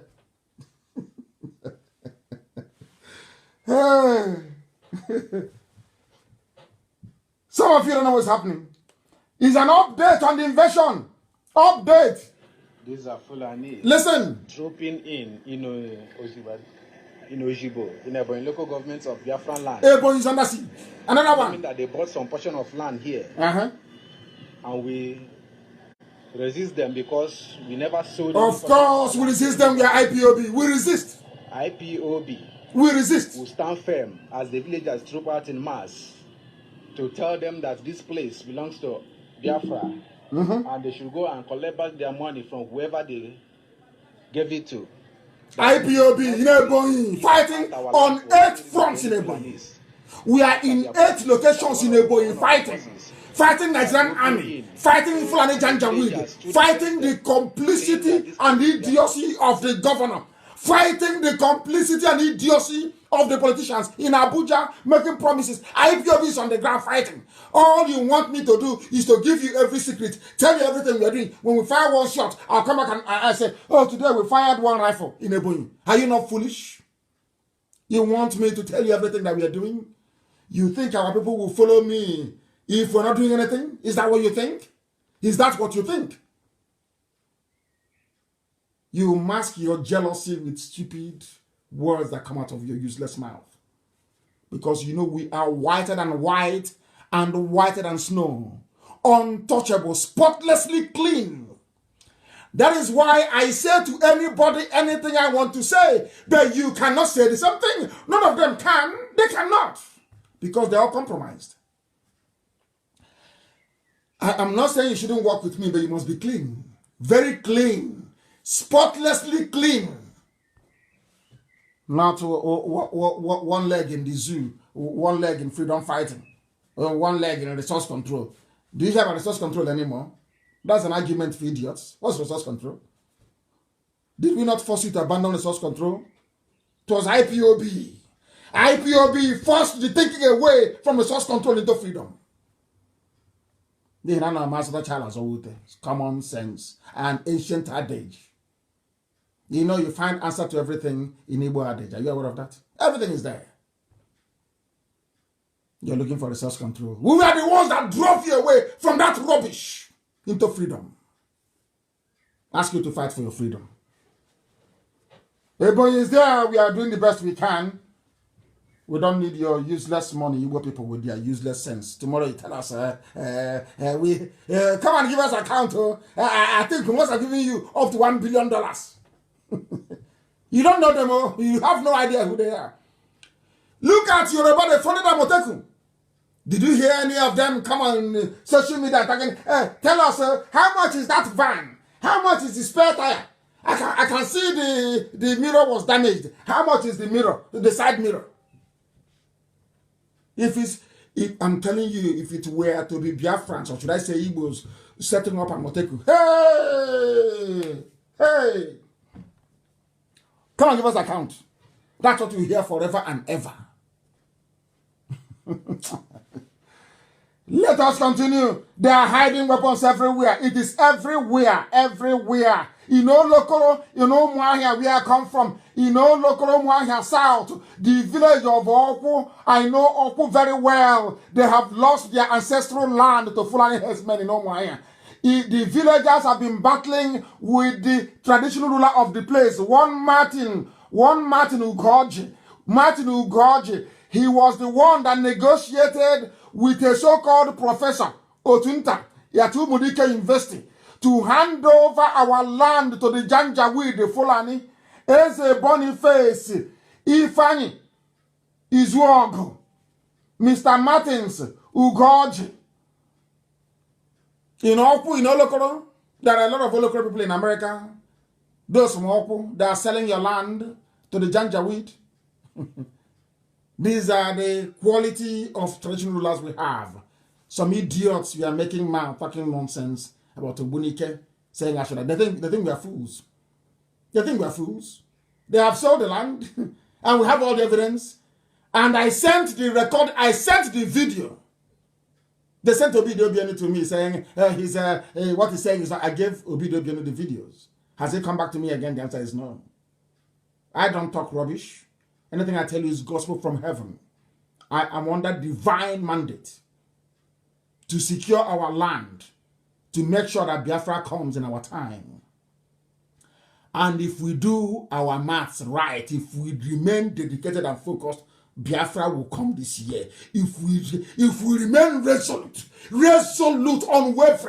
unwavering, don't follow the enemies what they are saying. Remain focused. That attack I asked you to launch, maintain that attack. Don't deviate. Don't allow them to deviate you. They are working for Janjaweed. Don't allow them. Focus on the line of attack. Our aim is Aso Rock. We're not moving from there. We are not shifting from Aso Rock. That is our gateway. Don't move from there because it's empty. It's empty. Don't let them deceive you. If we work hard this year, I'm telling you before God and man, Biafra will come. If we work hard. Simple by working hard. What do we need to do? It's like pregnancy. They can't cover it. I want to know the most corrupt diplomat in the world in Abuja. I said the most corrupt can never support this grand deception. There is no Buhari in Aso Rock. As simple as that. If common sense cannot tell you that as a Nigerian, then your mom wasted time carrying you for 9 months in the stomach. Because I'm telling you, I don't know how to describe you. Our attack is also we are not moving from there. I made my post before I came on air. Somebody said to me, "Oh, you're not talking about Buhari's anatomy today." I said Buhari is dead. I can't talk about him. He's a dead man. Can't you see? Are you blind? They concoct videos for you, telling you it is after Salah prayer. He talked to, are we stupid? Look at the video again. You will see the hand of a man coming from the back of the idiot that you call Buhari. Can't you see? Are you blind? Are you that foolish? Of course, some of you are. Yeah, you're not black people from Africa. This UG black. How can you reason? How can you reason? How can you reason?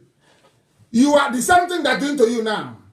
The Janjaweed is coming. They have diverted the attention of every media house in the world away from the reality of the invasion of the South. That's what they do. When I came out of prison, about to come out of prison, instead of some people like Ohaneze, Ohaneze never sent anybody to come to prison to see me. All others did. Ikedife, our late father Ikedife, sent somebody to prison to come and see me. Not once, not 2 times. Everybody came. Ali Bodivon Foundation came. Nzukumuna, they came. Ohaneze never came. They never sent any delegation to come and see me. Not one. And when I came out of respect, I went to Enugu, to the house of Onyanwood, and I told him. He was in the USA. I went 2 times to go and see him. I said, this is the situation. They are going to come. They will come. It's only a matter of time. That don't let them divide us. They are coming. I will listen to you, but you must do A, B, C. If you do it, we are secured. They couldn't do it. They couldn't. And today, are we not dying? Are we not being killed? Instead of them to come out and say, we apologize. Come and apologize to IPOB. Say, we are sorry. That's all. Is an ancient proverb where we come from. You must apologize publicly. Publicly. That we got it wrong. All of you. You will say, we got it wrong. IPOB was right. You must say it. You must say it before our people in public, that they may know we preach the truth. You must say it. They are now smuggling arms. Arms are coming in from everywhere. The Janjaweed across the Sahel are moving into the south. We are discussing it now. It goes in through one ear. It goes out of the other ear. When the slaughter begins, when the great slaughter commences, I will tell you today what the UN will tell you. All of you letter writers, writing letter. I don't know why I'm in the mood to always be giving adage, because I don't know how to say it in English language. You leave the main point and you're discussing something that's irrelevant. They have come into our land. Who are the people that have been right from day one? You're asking for who to believe or who to follow or who to support. I'm asking you, who are the people that told you that they were coming? Who are the people that prepared for their coming? Who are those fighting them? When they said that they were fighting Fulani in Ebonyi, do you think the spirit fighting them? Is that IPOB? Is that IPOB? I don't know how else to explain to people. I don't know how else to explain to them. But I know that Asarok is empty. And despite their Janjaweed, what they want to do is to divert our attention. What they want to do is very simple. If Nnamdi Kanu and IPOB continues to hammer on the fact that there is no president, they will unleash war.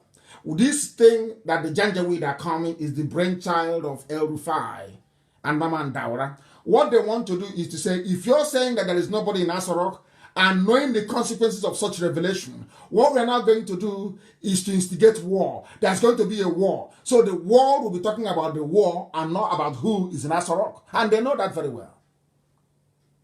And I'm telling them that Fulani must know this today. Today's date is the 27th day of May 2020. Let me say this to the Fulani who are listening, all over the Janjaweed, all over the world. By the time we finish this encounter in Biafra land, the Hausa people will overthrow all the emirs in the north.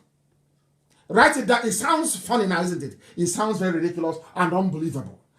I am telling the Fulani Janjaweed, this thing you have started, by the time we are done with you, Hausa people will reclaim their land back from you. All your emirs will be driven away from Hausa land. Write it down. So that as I told them in the US and they were talking rubbish, write it down. When it happens, history will refer back to this broadcast and say, on the 27th of May 2020, with the time standing at precisely 16 minutes to 9 p.m. in the evening in Biafra land time, that Nnamdi Kanu said this. You see all those emirs you're seeing in the north, they will go. Hausa youths will rise up, will remember how they have been lied to. the same lies they fed the brain of people that refer to themselves as Niger Delta, the same lies. That is what Fulani does. Before Fulani conquers you, Fulani will feed you with lies for years. They will fill your brain with lies. They will bombard you with lies. After they must have weakened your immune system, they now invade you. It was those lies and their agents, like Nyanwodo, that they used. I saw someone was telling me about the interview that Nyanwodo gave to BBC Igbo, saying that that he's kind to IPOB, that we're not kind to him. How can we be kind to you?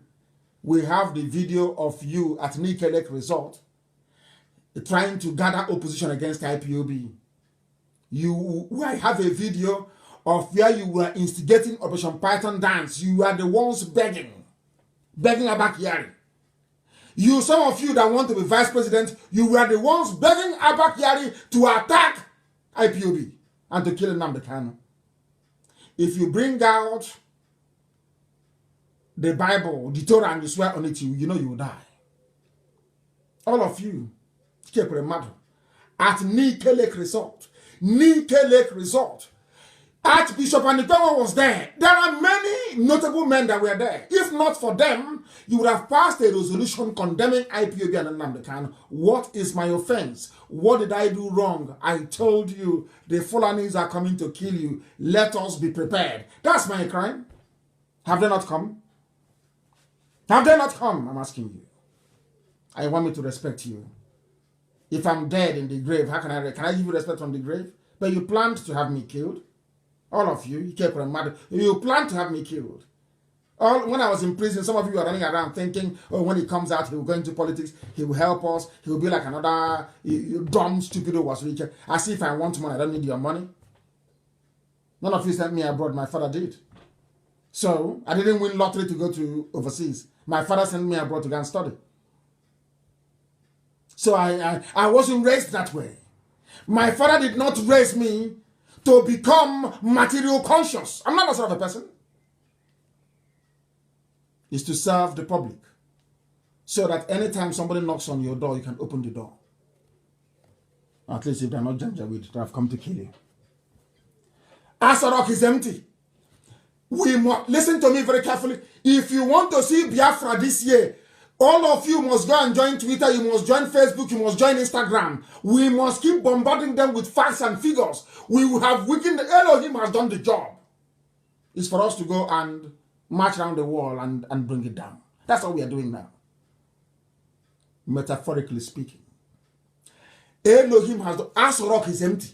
We are not that. We are anybody trying to divert it. Oh, it's too much now. You start talking about this thing for nearly 10 years. It doesn't matter. We focus on it. That is our gateway. Asarok is empty.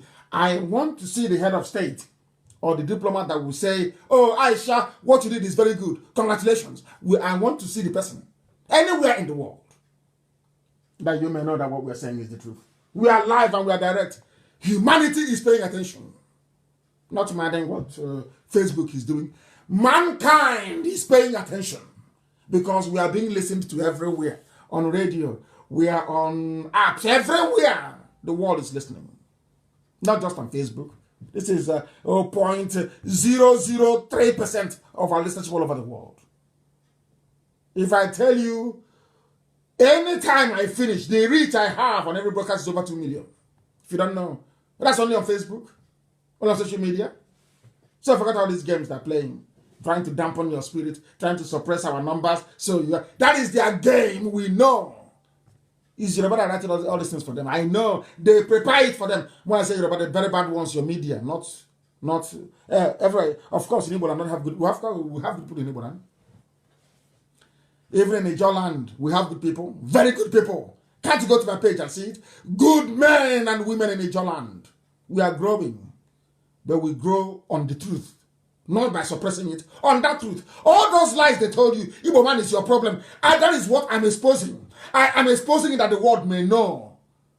Igbo man was never your problem. It's those occupying every position in NMPC. Those running the oil, those you guide pipeline for. You're not ashamed. A pipeline guard for Alamachiri in the north. That's why they say Jigawa owns the oil. Who is the idiot now? Just blabbing mouth, stinking mouth all over the place. Mad people everywhere. Asorok is empty. Let's listen to a Yoruba pastor. They can't give me credit. They will, as I told you before, they always look for a Yoruba person to give the credit. Yes, that's how they are. The same way an Igbo man will, sitting down, hey, so does it mean after all these things, hey, people will say, Nnamdi Kanu made it possible. Why not me? Instead of that, let me destroy everything. That is one dangerous, very evil and dangerous threat you have in an Igbo man. So everybody has their own fault, too. Everybody. And it's our duty here to highlight it. If you know the one I have done, you tell me. Not empty allegation, substantive. Substantiate what you're saying. Let us listen to what they have to say about when I warned you that Jubril is in charge. Let's listen to a Yoruba man. I'm sure some of you pay every week. You give him money to maintain a very lavish lifestyle. This is where you pay your tithe. So you listen to him. At least Igbos will listen because he's Yoruba. They will prefer to listen to an outsider than their own. That's how they are. That's how they are wired. Let me play it for you so you listen. It's an old clip. But listen to it because you learn from it. Listen. Listen very, very carefully. Listen. This disturbing information came from the Nation's newspaper of Tuesday, November 27, 2018. Listen. Written by one Olatunji Dare, exploded with authoritative assertions, he said. Olatunji Dare, listen, follow this thing very carefully, please. This is Oyedepo, I'm sure it is, explaining about Jubril in Asorok. He never gave me credit. I don't need it. Heaven knows I don't need it. I told you, the reason why I'm playing this, I told you only 2 weeks ago that the reason why the Yoruba media, they know the truth, they don't want to publish it is because they don't want to hear tomorrow that, oh, it came from a Biafran, it came from an Igbo man, it was Nnamdi Kanu. No! If my name was Lan Reshiti, it will be a different game. I want to prove it to you. That's why I'm playing this. So listen very carefully, please. Listen before they say I'm prejudiced. I don't like some people. I do. But I hate bad behavior. I can't stand it because I'm clean. Listen. Claiming, among others, that President Buhari had died in the UK in 2017 where he was undergoing medical treatment. From Lande, not from Nnamdi Kanu. As soon as they brought that nonsense back, I told them that thing there in Asorok, from my father's compound, I said it, that thing in Asorok is not Buhari. I said it in 2017. He is referring to an article written in 2018, loaded with authoritative facts. Hey, Elohim Narotito. Let's listen. How? Listen. That the entrenched Kaaba in Asorok had procured a Buhari double in Sudan and pressed him into service as Nigeria's president. Yes. What? The representative of the Jubril family, that is supposed to having discovered the gigantic swindle, suddenly showed up in Abuja the other day and demanded to be compensated with a power-sharing arrangement at the federal level in perpetuity. Perpetuity. Plus 50% of Nigeria's oil revenues for 10 years in the first instance. Now, that was on the back page of the Nation's of Tuesday, 27th of November. Tuesday, 27th of November, go and find it. Back page of Nation newspaper. Find it. It was in 2018. 2018. Listen. This is Oyedepo. I'm sure Igbos will now listen because it's not Nnamdi Kanu speaking. So they will listen. You know, that's how we are. They will listen now. Yoruba man is talking. You know, we love Yoruba. To be honest with you, we do. It's only Yorubas that can say something and an Igbo man will listen. If you want Igbo people to do something, go and tell a Yoruba pastor to say something and the Igbos will listen. I'm being honest with you. That is the truth. Before heaven and earth, that is the truth. If you want Igbos to listen to anything, go and tell a Yoruba pastor. Winners redeem. Any of them, if once they say it, it becomes gospel. That's how we are as a race. Let's try and listen more. That, and I quote, failing these, they would tell their story to the whole world. Blackmail. from the Jubilee family. He further stated that the Nigerian authorities have entered into frantic negotiations with Jubilee's family to head off what is sure to be the world's dirtiest and worst kept secret, he said. Are you listening? Dirtiest and worst kept. That is why I'm telling you, as a rock, don't let them distract your attention. They write a lot of rubbish. They concoct all nonsense. Do you know that somebody that said that he's a Biafran, I was doing Biafra with, in America, when I was photoshopping the pictures of our mothers in Anambra, saying that they had rejected IPOB and me. Somebody who's an intellectual, so to speak, in America. That's how we are. This is Oyedepo telling you, I want this publication found. Go and find it and read it. Yoruba journalists listened to what I said, one of those with conscience, and wrote it in a detailed manner. I was the one that told you this man is from Sudan. I gave you his name. Now that Yoruba has written it, now it is now acceptable. The same thing Niyamwood and World Igbo Congress did. Have I not forgiven them? I've forgiven World Igbo Congress. That's what I'm asking you to go and affiliate with them. Every group should affiliate with them. Let them get this work done. Are you hearing it? Let me start from the beginning once so you understand it. I want it found. I want this publication found now, please. I want it found. I want it found. This disturbing information. Listen, disturbing information came from the Nation's newspaper of Tuesday, November 27, 2018. November 27, 20 what again? Let us get that. I want us to get it right. I want us to get it right. I'm now behaving like I'm now pausing and moving forward like Simon. I'm now playing video, moving it. I enjoy his program anyway. I watched it before coming here. He's doing very well. All of them are doing very, very well. All of them are doing well. And I'm sure it was the expose by Prince Darlington that caused a change of heart in those that fell behind. We welcome every sinner that has repented. Once you repent, we welcome you. When I listen to Simon, but he goes forward and backward with his videos. Very amazing, I must say, amazing. Let's listen once again to what this man has to say. This is Oyedepo. From the Nation's newspaper of Tuesday, November 27, 2018. 2018. November 27, 2018. November 27, 2018. Back page of Nation newspaper. Everything I had been saying about Jubril was there. Yoruba media knew. Yoruba pastors knew. Oyedepo knows that Asorok is empty. Hey.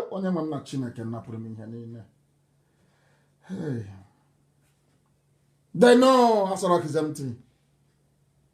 Asorok is empty. He's empty. November 27. Even Tinubu's newspaper, they know.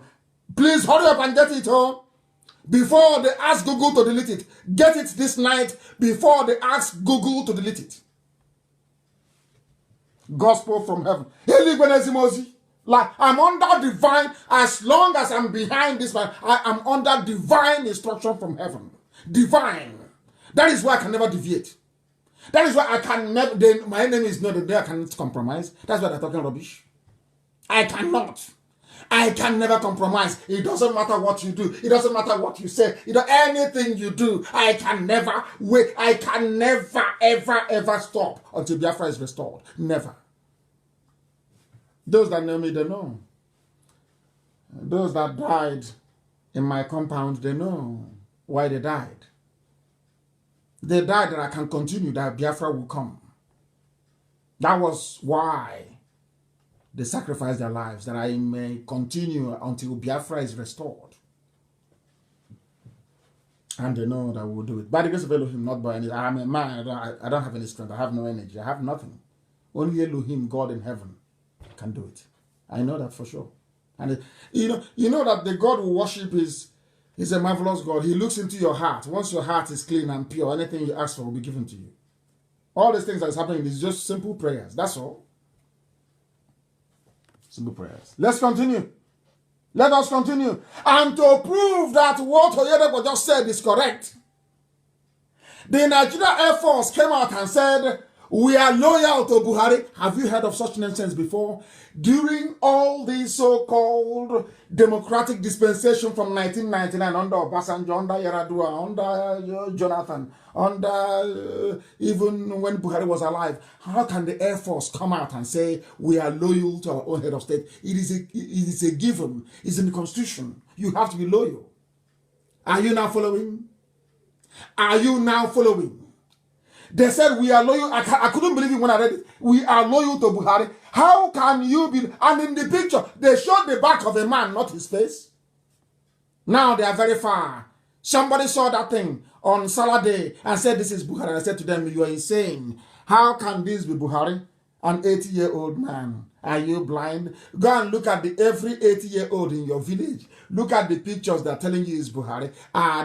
Does he look 80 years old? A man with kidney failure. A man that had part of his brain removed. He had a brain tumor behind his ears. How can that? You people, I don't know, Zook. Hey, this UG black people. Black people. Who did these things to you? Who cursed you?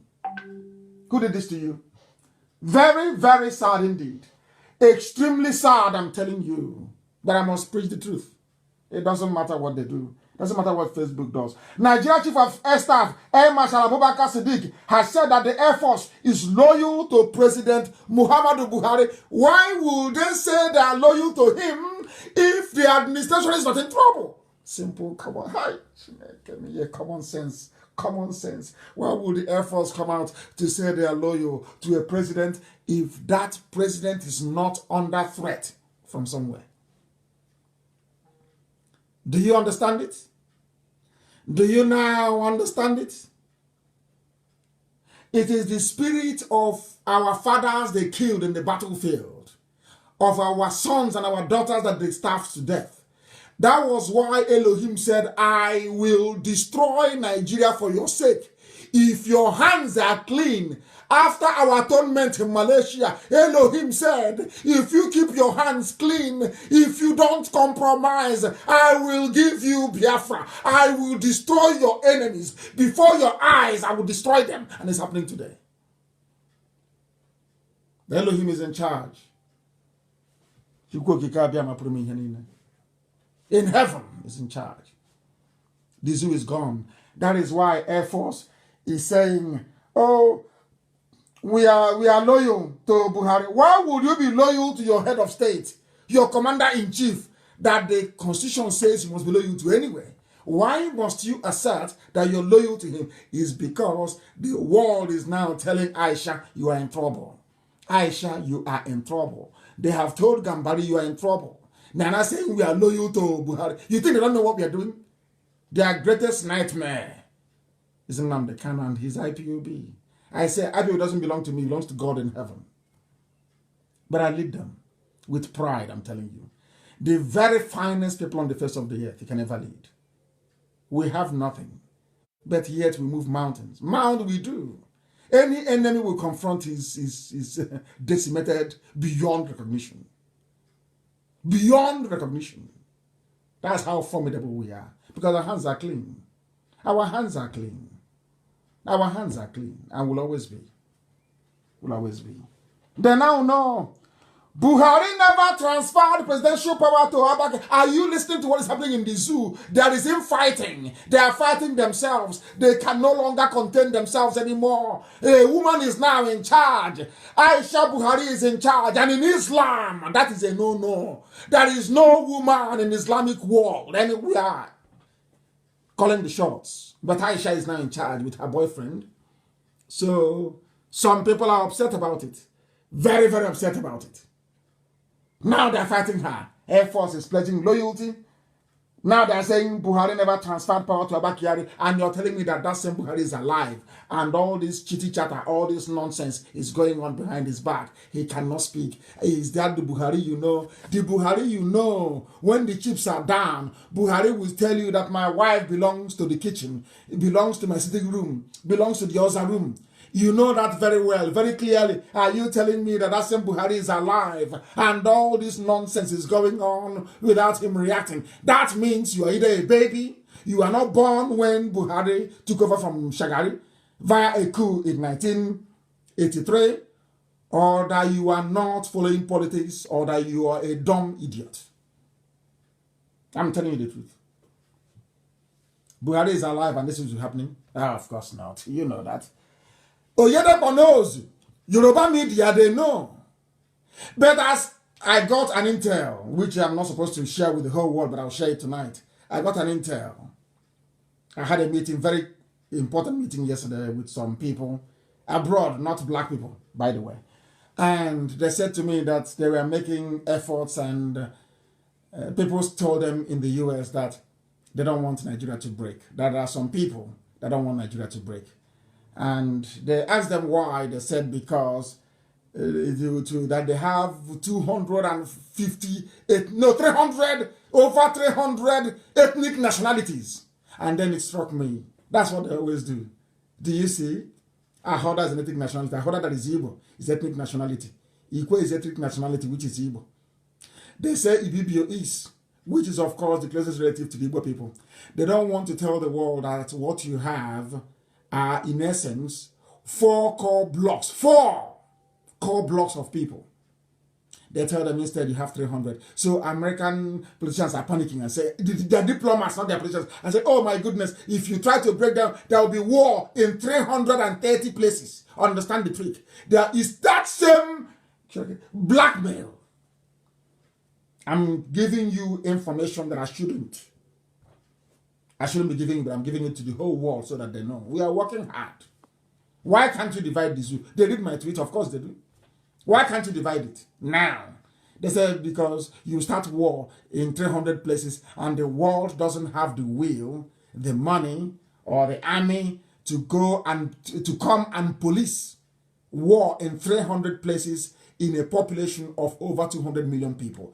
That, do you see how the zoo is doing it? They bribe the diplomats in Abuja. They give them a lot of money. They bribe BBC. They bribe every news agency in the world to trot out this line. They have very top-notch consultancy firms working for them.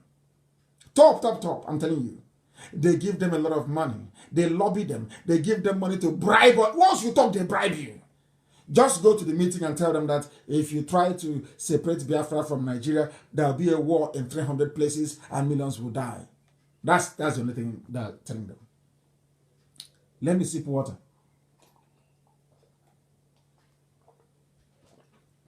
Now there is fighting in Asorok. Buhari never transferred power to Abba Kyari. And in all of the work, I want you to reason this way. In all of this nonsense, armed forces pledge loyalty to Buhari. Buhari never transferred power to her. Why would Abba Kyari be mentioned when there is a vice president? Have you ever asked yourself that question? Why would they even mention Abba Kyari when the vice president is there, supposedly alive, supposedly relevant? He's a Yoruba man. And I'm asking myself, why all this debate about did Abba Kyari did Buhari, of course, Jubril, give power to Abba Kyari or not? Where is the vice president as constitutionally stipulated? Where? I hope it's now becoming a little bit clearer, isn't it? I told you, we dissect the zoo. We dissect the zoo with facts and with figures.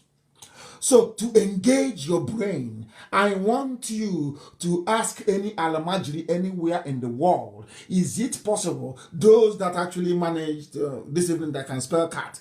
For those of them who are listening, C-A-T is cat.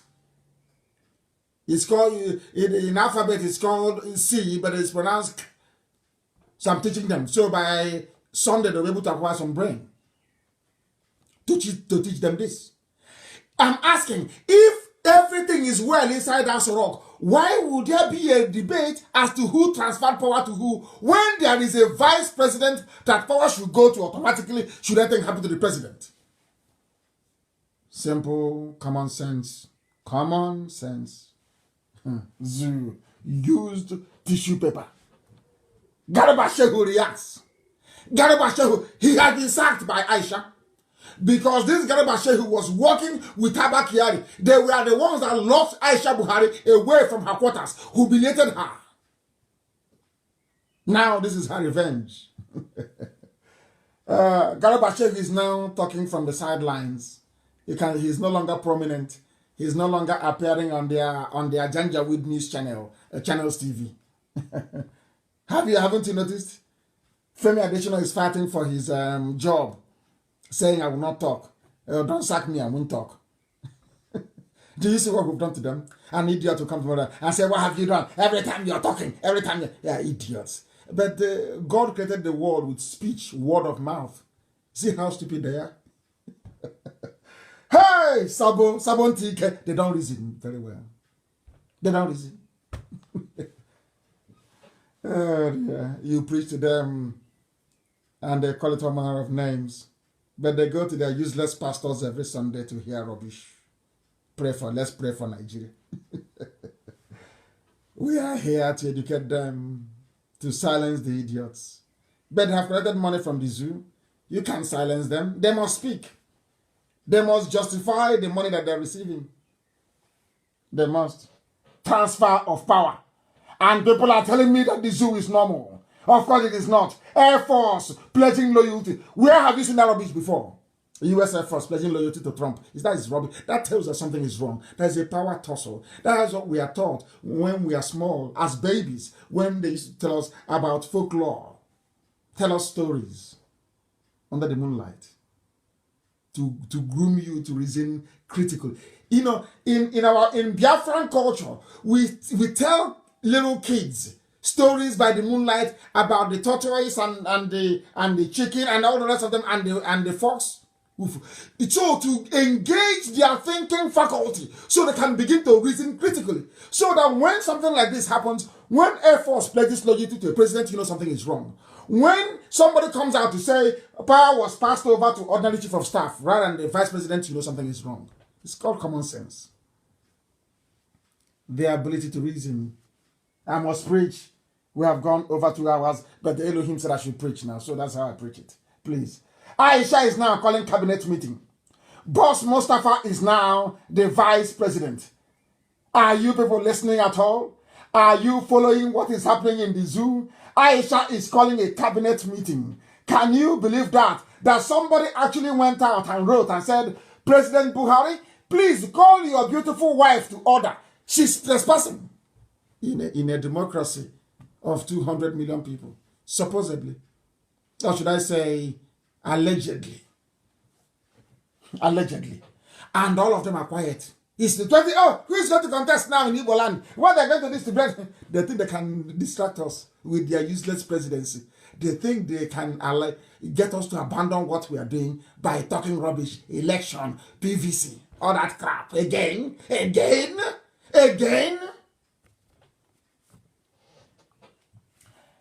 It has never been the duty of a First Lady of the Federal Republic of Nigeria to call a meeting of political stakeholders, which includes the Vice President and the Army Chief of Staff, into a meeting to discuss national issues. Is it clear now? That I told you here, the first in the world. I told you before anything happened that Aisha had taken over. I told you this thing about 3 weeks ago. I told you she's in charge. I told you live on air. Are you now believing me? There is no word that comes out of my mouth that is not divinely ordained by heaven to be preached. That is why everything I say is correct. You may not believe it. I told you that Aisha was in charge. Some of you poured scorn. You said that, and I'm asking those people, please clarify. Please tell me, if Aisha is not in charge, why would Aisha call a cabinet meeting in a presidential system of government? Why? How? Do you see why our enemies are afraid of us? Because we are learned. We are intelligent. Very, very intelligent, I tell you. Too intelligent, I'm telling you the truth. Do you see how we're unraveling the zoo? From what comes out of their mouth, we destroy them. Not, did I make anything up? Say, what he's saying all the time, every time, he's obsessed with Buhari, and he's obsessed with I'm telling you the truth.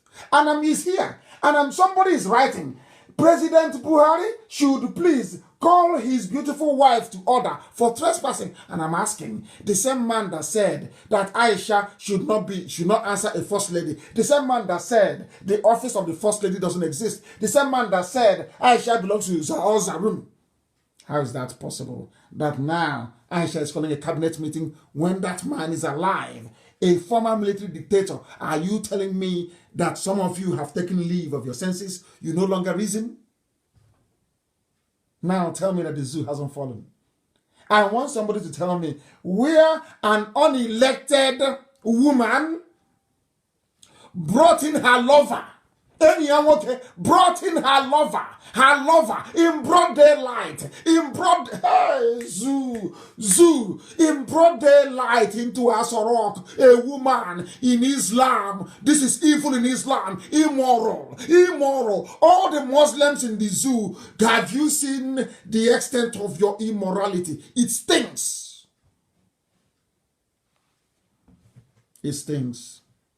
Aisha is calling a cabinet meeting. And all of you are Democrats, you are intellectuals, with professors. Meanwhile, they are coming to the South to kill you. All of you are under a spell, a Janjaweed spell. I don't know if it is in the suya they give you to eat, maybe in the watermelon they were bringing you, maybe in the tomatoes or in the onions from the bed. I don't know where it comes from. You people are under a spell. Your stupidity has no equal. I have never seen 200 million people so idiotic anywhere, and there can never be anywhere else in the history of mankind. That you have 200 million people packed together in a space full of so much stupidity that it can go around the whole world a million times over.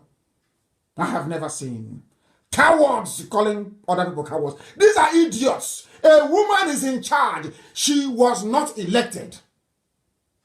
Had she been elected, fine. For me personally, I would even prefer a woman president to start with anyway, because they don't steal money. They don't steal.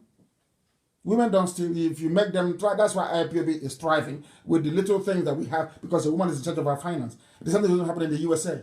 We are going to hand over our finance in the USA to women, not men. Not men. Because men are not transparent sometimes. They're not. Something happening in the USA. We are going to close all that loophole. I don't want to be involved in anything that will bring shame or dishonor to IPOB. Never, ever, ever. That is why we need transparency.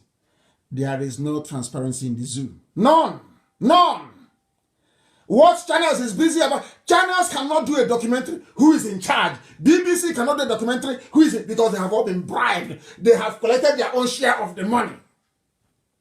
And they give you, some of you, 3,000 every week stipend to fight IPOB. Wodo has his own. Obiano has his own group. Every governor have their own group of Irats who will fight for them and defend them. And the Irats, they have no job, no prospect, no hope of a job. Maybe they've promised them special advisor or special assistant in the year 2053. That's how foolish Nigerians are. A very useless set of people, I assure you. Useless. Useless. It is not the duty of a woman, a first lady, to assume the responsibility of convening a cabinet meeting. Aisha is flexing her muscle everywhere. She's the one now in charge. Time to make Nigeria great again. Aisha is now telling officials, this from Icons News, they are reporting it's time to make Nigeria great again. Like maybe a mini version of Donald Trump in a woman. Time to look at, was Nigeria ever great? When was Nigeria great, I'm asking? When? When was it great? There was never a time that Nigeria was great. For your information, let's make Nigeria great again. A woman that belongs to the Inza room. A woman. A woman.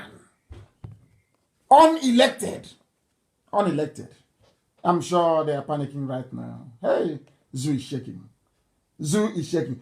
I'm taking you through a sequence, line by line, what has been happening in the zoo to buttress the fact that there is no president. There is no vice president. Aso Rock is empty. It is absolutely empty. There is nobody there. It's empty. Empty. They said the other day, presidency is now probing Abba Kyari to, after the program I did, they now changed and said the presidency denies Buhari is probing late Kyari's office and appointments after the program I did on Sunday. They have now reversed and denied it. That's how the zoo works. Because their media is their cash and carry to support every evil. Once this, even if Lucifer were to pay them, they will tell you that the road that leads to hell is paved with gold. I'm telling you. Nigerian journalists. If you come there, that Lucifer is drinking champagne, they are drinking champagne. In fact, anything is free Wi-Fi. If you go there, it's free data. Anything you want in hell, you will get. The Nigerian media will do that for you very quietly and neatly. Once you pay them. Nigeria. Great when that was not. It was never great. At no time was it great. It's been a banana republic from day one, running a rentier economy. They sell crude oil and they import everything, including toothpick. They import everything, including toothpick, into the zoo. Panic as Buhari probes Abba Kyari's office. It was carried by a slightly respectable Guardian newspaper. And yet, the next minute they deny it. Because they know the heat is on. They know the heat is on. They know the heat is on.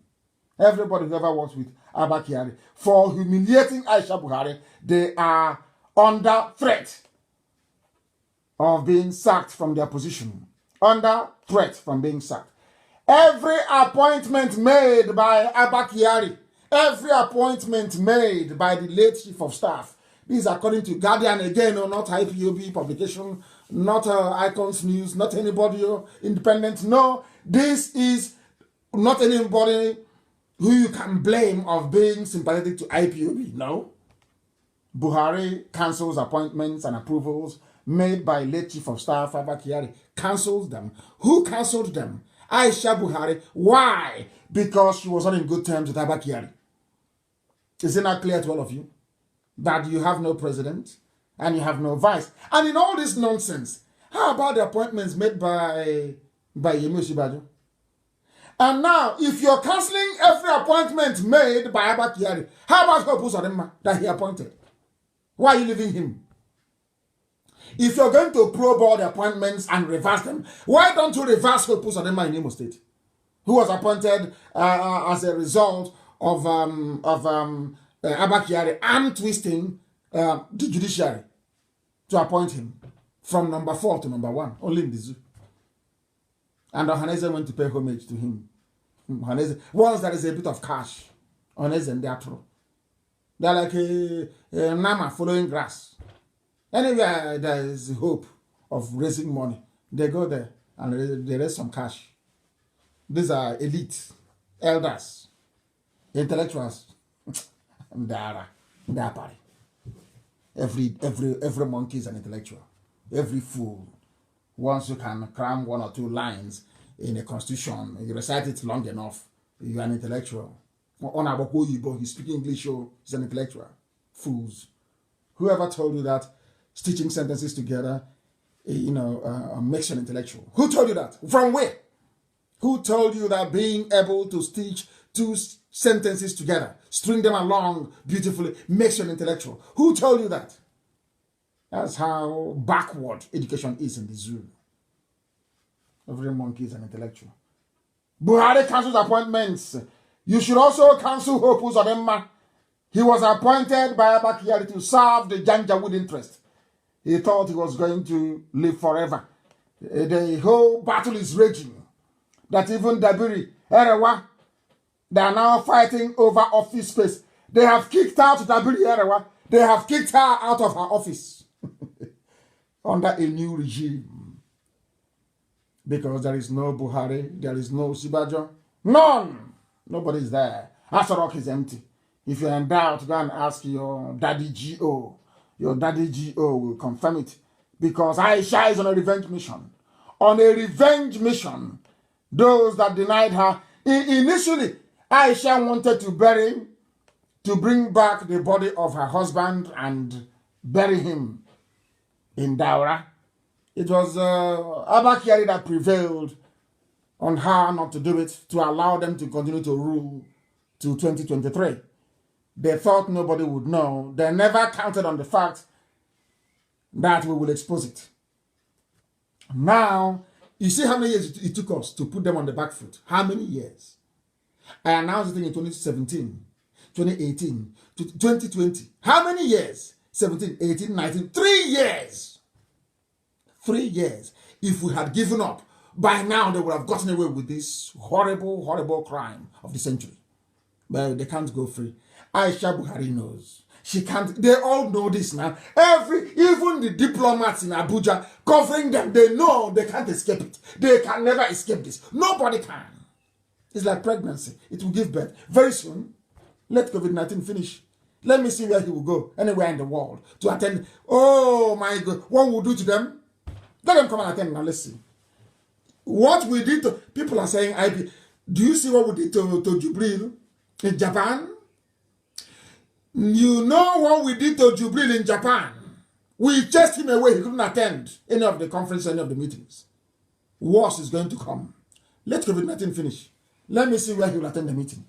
And then we'll give them the embarrassment of their life. That thing they had in the world, we'll see it by force. If they had any brain, if Aisha had any brain, what should have done is to call a few people to say, please, I give you Sovereign National Conference. Anything you decide is what we're going to do. That is the simplest way of diffusing everything. But they are power drunk. They're enjoying money. Their kids are driving Rolls Royce on the streets of Abuja. They're having fun. Whereas those that say they are Niger Delta, they are drinking the same water that they are going to toilet in, they're urinating in. And I want Nigeria. Are you following me? Are you hearing me? I said their children in Abuja driving flashy cars worth billions of naira. Billions, I said. And you are in Niger Delta doing our oil, doing one Nigeria. The same creek that you go to toilet in, that you urinate in, you go there, you fetch water to cook, you fetch water to drink. And you're one Nigeria. And Igbo man is your problem. Do you see how daft you? Do you see how roundly stupid you are? How roundly foolish you are? Daft people everywhere. Daft everywhere. Igbo man is your problem. It's our oil. Have you seen it? Have you seen the cars they're driving? I think Ekpa was showing it. Have you seen the cars that are the flashy, beautiful cars? The beautiful, wonderful cars that are driving in the north? How about you? You ate poisoned fish in Bonny? Our people are dying. They are dying in Bonny. They are dying. They ate poisoned fish from the water. The same water they polluted, they contaminated with the help of their friends, telling you about one Nigeria. You are now dying in large numbers. Whereas those that told you an Igbo man is your own flesh and blood is your problem, they are driving flashy cars in the north, flying to Bayelsa with private jets. El Rufai and the son tweeting. Hey, Zoo, I don't know. I say in my next life and life, I don't think that God has assembled such number of stupid people before in the history of creation as you have in Nigeria. I am not sure that anywhere in recorded history that you have such large number of idiots in one place. Never before. Nigeria is just the only one I can think of. My goodness. She doesn't have the power to give us referendum. How can she give us referendum? They want to be drinking oil. You've not heard them before talk about their oil. I'll play a clip for you later on. You'll hear what they say about the oil. There's some idiots who they prefer to be pipeline security guard, the people from Jigawa, than to work with their own flesh and blood to be free. That's why I told them they're agents of the zoo. But some of you are unreasonable. Because they come and say, we are fighting for our freedom or free. You think they are real? They are not real. They can never be. They are not real. These are agents of the zoo. They are working for the Janjaweed. They are agents of the zoo. You don't know that? They are playing with your brain. They know you know nothing. You see them, they'll be talking. You think that they are not normal. They are agents of the zoo. Once after doing this program now, they will go and take permission and say, oh, allow me to respond now. Please, allow me to respond to him. Allow me to respond to him. That's what they will say. Allow me to respond to him. News is coming in everywhere. Hey, there's even one. Brad sent it to me December 5th, 2018. Hey, Buhari's double. A postscript. Buhari's double. They know, Yoruba media, they know that Asorok is empty. Yoruba media, they know. After Obasanjo knows. Atiku knows that Buhari is dead. That is how evil they are. That is how satanic they are. All they are interested is oil. Hey, if we allow them, if we expose this secret to Nigeria, will break up and our oil will go. All those, they are emergency millionaires. They'll become paupers overnight. Overnight. I think it is ridiculous for somebody to say that Buhari is dead. That can't be such nonsense. Somebody is in the zoo. I think it is ridiculous. Can you believe how idiotic some people can be? And I keep asking them, you all have forgotten the hole in the neck. Do you think I'll forget? No, of course not. I'll tweet it tomorrow again. You think I'll forget? No. How about the hole? So the hole has disappeared? The hole in the neck is not there anymore? And you claim you're intellect, you went to school.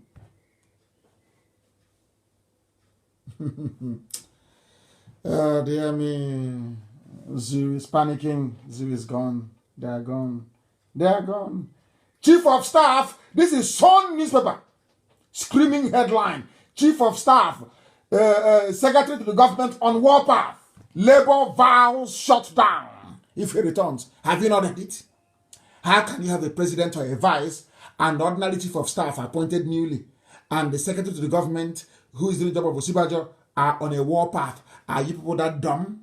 Are you that foolish? Are your brains blocked? Or is it the way I'm saying it? Am I not communicating very well? Are you not understanding my English? Is my English not ordinary enough for you to understand? I'm asking you again, if the president is there, why would a newly appointed chief of staff be fighting or be on a warpath with the secretary to the government? The oil people. Oil is our oil. You want our oil? Those are the agents of the zoo. Anybody who comes to you and says Niger Delta this, Niger Delta that is an agent of the zoo. Is an agent of the zoo and cannot accomplish anything. They know it's impossible. They know that Biafra is possible. Niger Delta rubbish is impossible. Impossible. I heard one idiot telling me that, as I said earlier, Bini, people from is the old Bini kingdom, all the way to Obar in Anambra is Bini kingdom. Because of the likes of Ohaneze, what the atrocious damage Nnamdi Azikiwe did by not uniting the family. By not uniting the family. I am doing what Azikiwe should have done. Look for your people. What you show to somebody, I can only introduce your brother or your blood relative to you, not your friend. You make your friends yourself. The only person I can bring to you is your brother. I am looking for my brothers and my sisters everywhere. Is there any oil in Benue? I'm asking you. But I know that Idoma are the same people as I am. So is he getting? Is there any oil there? They don't reason. They don't reason very well. They don't reason. They don't reason. Oh, dear me. Chief of Staff is fighting. Why would Chief of Staff be fighting and Labour is threatening strike if you have a president? Mad people everywhere. Hey, we are preaching this very gospel. It doesn't matter what Facebook does. We continue to preach. If you like it, you take it. If you don't like it, that's also up to you. We don't care. Have you seen the picture of Alamajiri? When I said to all of you that they're all Alamajiri in the north, you didn't believe me. You know why I love Elohim? Every time when I utter anything, it won't be up to a week. Elohim will show me proof. There is a picture being floated. I think it's from Politics Arena. You see Ganduje as a street boy as Alamajiri in Kanu. Alamajiri, there he's the governor, stealing to his heart's content in a country of intellectuals. In a country of intellectuals. They are all Alamajiri, as Tanko Yakasai said. They are all Alamajiri. In their combined tenure of 16 years, I tweeted it earlier before I came on air, and I will command and ask you to go on the tweet after this very program. Obasanjo, Yar'Adua, and Jonathan, they borrowed only a total of 12 trillion naira, only in 16 years. But I can assure you or tell you this evening that in only 5 years, Fulani cabal, running the zoo on behalf of a dead Buhari, they have borrowed 18 trillion naira and still counting. When do you think, or where do you think all the money is going to? It's Fulani headsmen, that is, which is Mietiala, terrorists. They are funding their terrorists. They are expanding their territory. They are bringing the people from all over West Africa to come into the zoo, to come into Biafra land. So you don't know. That's where all the money is going to. Do you hear them talk about it? Hey, if it's an Igbo man now, he come on. Can you tell us where all that money, where is the money? Can you come and account to us on Facebook? Where the Hey, anyway, every ethnicity have their own fair share of mad people. They have their own fair share of mad people. I can assure you. Nationality movement, Fulham, they have claimed ownership. They have claimed ownership of the whole of Nigeria, from Sokoto to the Atlantic. Oil, people, are you listening? All the pipeline security guards, are you listening? They have claimed the whole of the zoo. Google it. Fulani Nationality Movement, FUNAM, in bracket, claims ownership of Nigeria from Sokoto to the Atlantic. Go and Google it, it's there. And you still believe in one Nigeria. Live on God bless Nigeria. So when a Yoruba pastor is telling you to pray for one Nigeria, you can see that he's working for Fulani people. Can't you see it here? Are they telling me they don't know about this news? Of course they know. But they know what they're doing. They know what they're doing. They played this very video before about them having fun on the streets of Abuja. Let me see. I want oil people to enjoy the sound of the cars, at least. You know, as you're going now to the stream to fetch water from the same place where you go to toilet and urinate, I want you to listen to the sound of cars of Fulani Janjaweed Alamajiri, the type of cars they are driving, having fun in Abuja, as you're eating a dead rotten fish that will kill you. Here, Tibo man is your problem, Abi. Let's hear them. Hear them. G700. G700. Ferrari. Lamborghini. Mashallah. Hey. Look at them in Abuja. Their father is rich on oil from Biafra land. Are you hearing the sound of the engine? Are you hearing it? Look at the cars. They are racing. Over the street. Hey. Look at them. Lamborghini. Look at them where they park the cars. Every range of car that you think of. This is as you are struggling, this is as you are struggling to find water to drink in the creeks. As you're struggling to feed. As our children are going to school, they are falling into the creeks and they are drowning. They have no food to eat. There are no houses to sleep in. As our mothers are suffering in the so-called Niger Delta.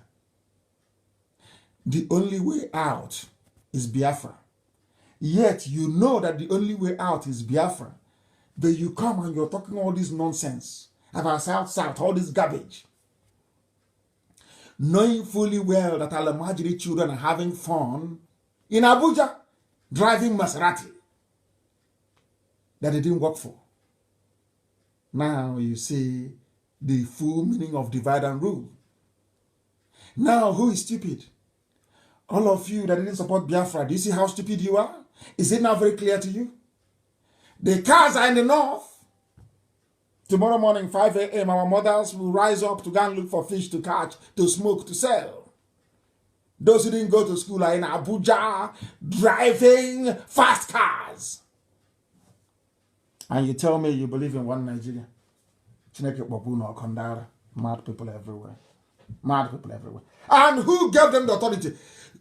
The people that gave them the audacity to be doing this are those of you telling me you are not interested in Biafra. And those of you telling me about South. Those of you telling me that Igwe people come from Benin. All you idiots. You are the ones causing this problem. Let me drive. I want to ram it home. I want to drive it home. I want to drive your stupidity home. I want you to understand how foolish you are. I'm going to play this clip for you so you listen. So you hear it. So tomorrow morning, as you're opening your stupid blabber mouth to be talking rubbish, Niger Delta, let shame catch you. That's how I'm going to play this for you. I'll play it. Listen. Miles or nautical miles or more into the ocean is because of that 72% of the land mass of this country, which is the North. The North owns everywhere. So what they claim is the offshore oil is actually the oil of the North. Are you listening? What they claim is actually offshore oil, is the oil of the North. And they are clapping. These are the people you're doing one Nigeria with. They are clapping at your stupidity, clapping at your idiocy, clapping at your Niger Delta garbage, clapping at your moronic South, clapping at your stupid. Oh, Chineke, people are stupid. So stupid. So stupid. So stupid. Are you listening? You have Bandef. You have. Are you working with the politicians? Who is the top politician? You are telling me to work with those appointed by Alamajiri.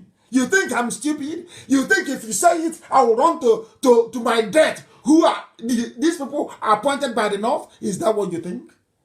Do you see how they're saying the North? They never said Northeast. They never said North. It's only Nigeria doesn't have any North. It's only when they come together. Can you hear the man? All of you saying South, are you listening? All of you saying Nigeria, are you listening to this man? He is saying the North. He knows there is strength in unity and in numbers. Do you understand it? Do you understand it? Some will remain in the zoo because they were fathered by Fulani. Alamajiri blood is in them. I've told you this before. No genuine Biafran will say they don't want Biafra. Nobody on this earth. Because we are born with freedom inside us. That's who we are. They go all over the world. They hire people. They go to Israel. They go to Facebook. They pay them who try to frustrate Biafra. They go and open fake accounts and they're yapping rubbish. And we spend time responding to idiots instead of blocking them. These are fake. God open them. They are all fake. Fake. Because they think that the mind of a Biafran is very, they can subtly to manipulate you into hating yourself. And they've succeeded. Listen, the oil belongs to the North, not Jigawa this time, the whole North. And they are clapping. These are the politicians you go to meetings with. They are clapping. It was covered by Channels TV. They are clapping in Channels TV, laughing at all of us. You Biafrans, you Easterners. They are laughing at you. You are stupid. Your oil is our own. We have divided you. Let me show you. Listen. Anybody should own it. It's the North. It's the North. That was the oil. So we should stop using these terms that have no sense at all. There are no oil producing states. Are you listening? It is only the Nigerian state that produces oil. Miles or nautical miles. Are you listening? Did you hear that? All the oil belongs to the North. They have said it openly. It is not hate speech. Nobody is complaining. You don't have the Alamajiri complaining. If it's me that says such a thing now, hey, they will call of them. Are you there? Where's our boy? Are you there? Say something. Nnamdi Kanu say something. Come on, respond to him now immediately. You have to come and make one stupid video looking like Ewi Nkapi talking rubbish on video. Is it not clear to all of you that you are all slaves of the North? by the North, they mean Fulani. They are very clever. They know they cannot keep saying Fulani. They need to carry along the docile, conquered North. All of them. They are united under one thing: hatred for Biafra. Hatred for everybody. If your mother is tying two-piece wrapper, they hate you. It doesn't matter if you're Asian. It doesn't matter if you're from Ogoja. It doesn't matter if you're from Igede. It doesn't matter if you're from Obubra. It doesn't matter where you come from. Once your mother ties two-piece wrapper, you are nyamly to them and they will hate you. Simple common sense. Some of us lack. Very sad indeed. Very, very sad indeed. We are moving on. Heaven gave me a message to preach, and that is exactly what I am preaching this very evening. Somebody said to Pa Edwin Clark, continue to work for cohesion and progress of Nigeria, according to Buhari. That's Aisha. Yeah, Aisha's boyfriend. According to Aisha's boyfriend, continue to work for cohesion and progress of Nigeria. Listen to what they say. I told you the man is a traitor. I told you Edwin Clark is a traitor. That's why they asked him to continue to work for one Nigeria. The same people that said they own the oil, the same people he's serving as a slave, even at his age. Is it not clear to all of you? Anything I tell you is gospel. I can't lie. He's an elderly man. Why would I lie against him? Why should I lie against him? Rather. I won't do that. I can't lie against him. They are now asking, once you die, and Asorok congratulates you, you know you're a traitor. The same thing with the Igbo of Obunike. Once you die and you get a condolence from Asorok by this Aisha's boyfriend, Asain Buhari, you know you're a traitor. Fulani cannot congratulate you if they know you're a threat to them. Can they congratulate you? They can't. You don't know that? Keep on being a saboteur. If anybody doesn't want to join Biafra and be free because I'm preaching the truth, you can go to hell and continue to drink that water that you go to toilet in and fetch and drink. Continue. Continue. Because you're afraid of the truth. Because you're afraid of the truth. Unbelievable.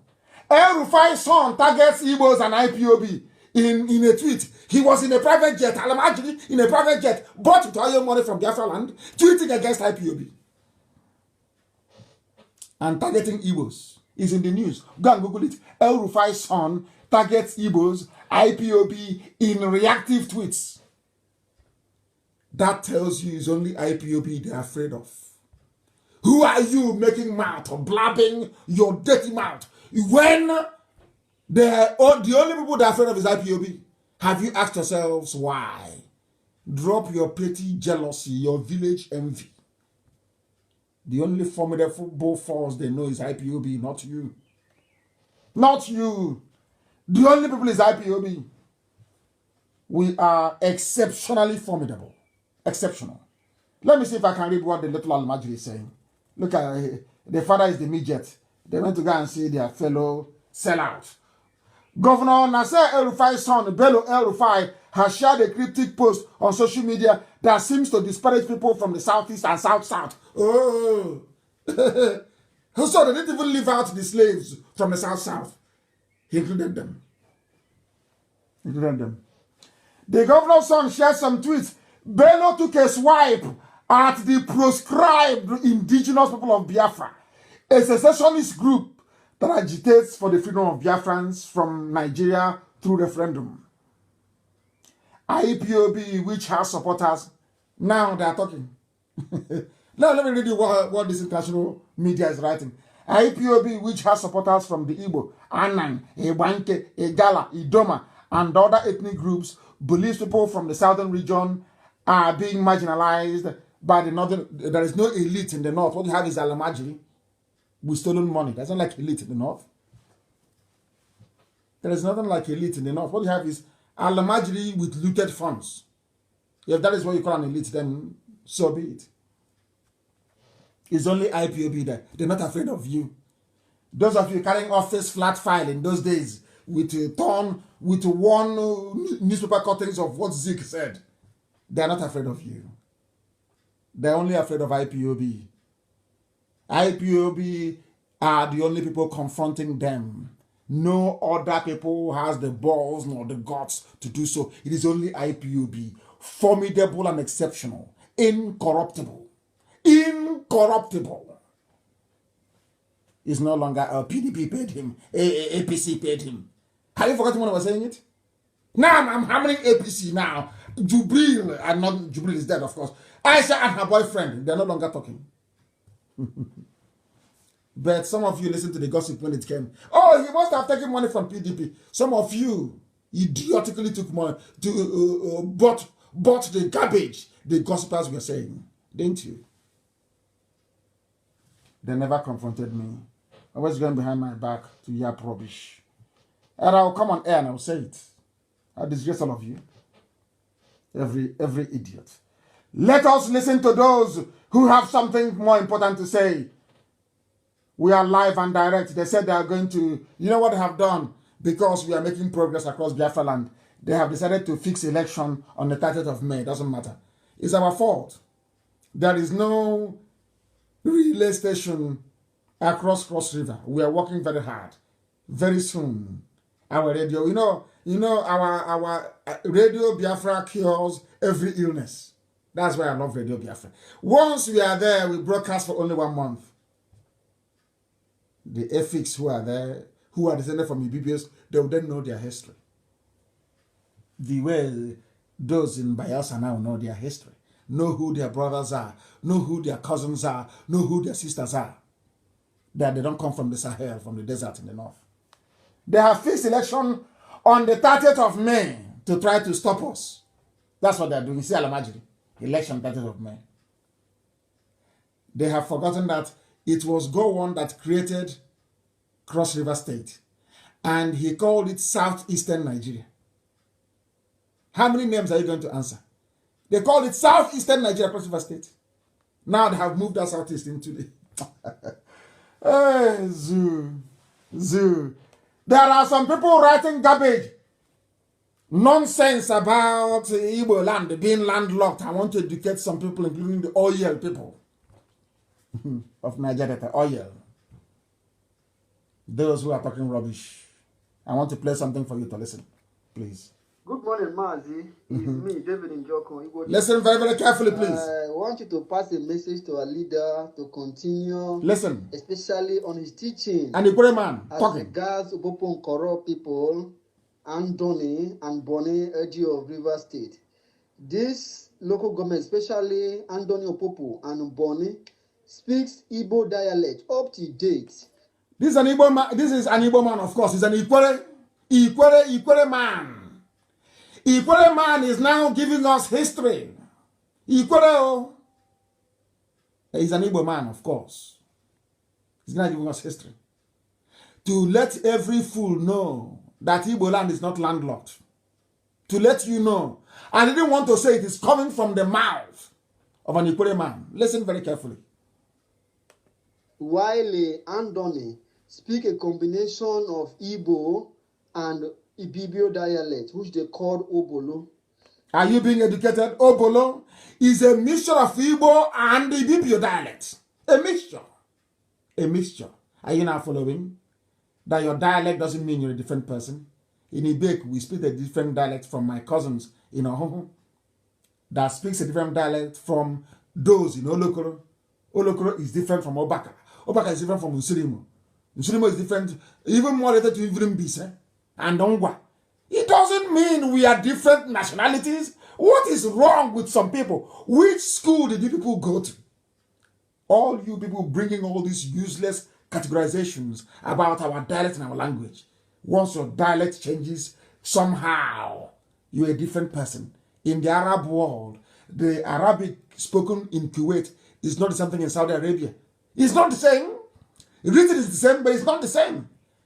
In the UK, the English, the dialect, the accent of somebody from London, Cockney is different from somebody from Anglia, from East Anglia, from Ipswich, and from Colchester.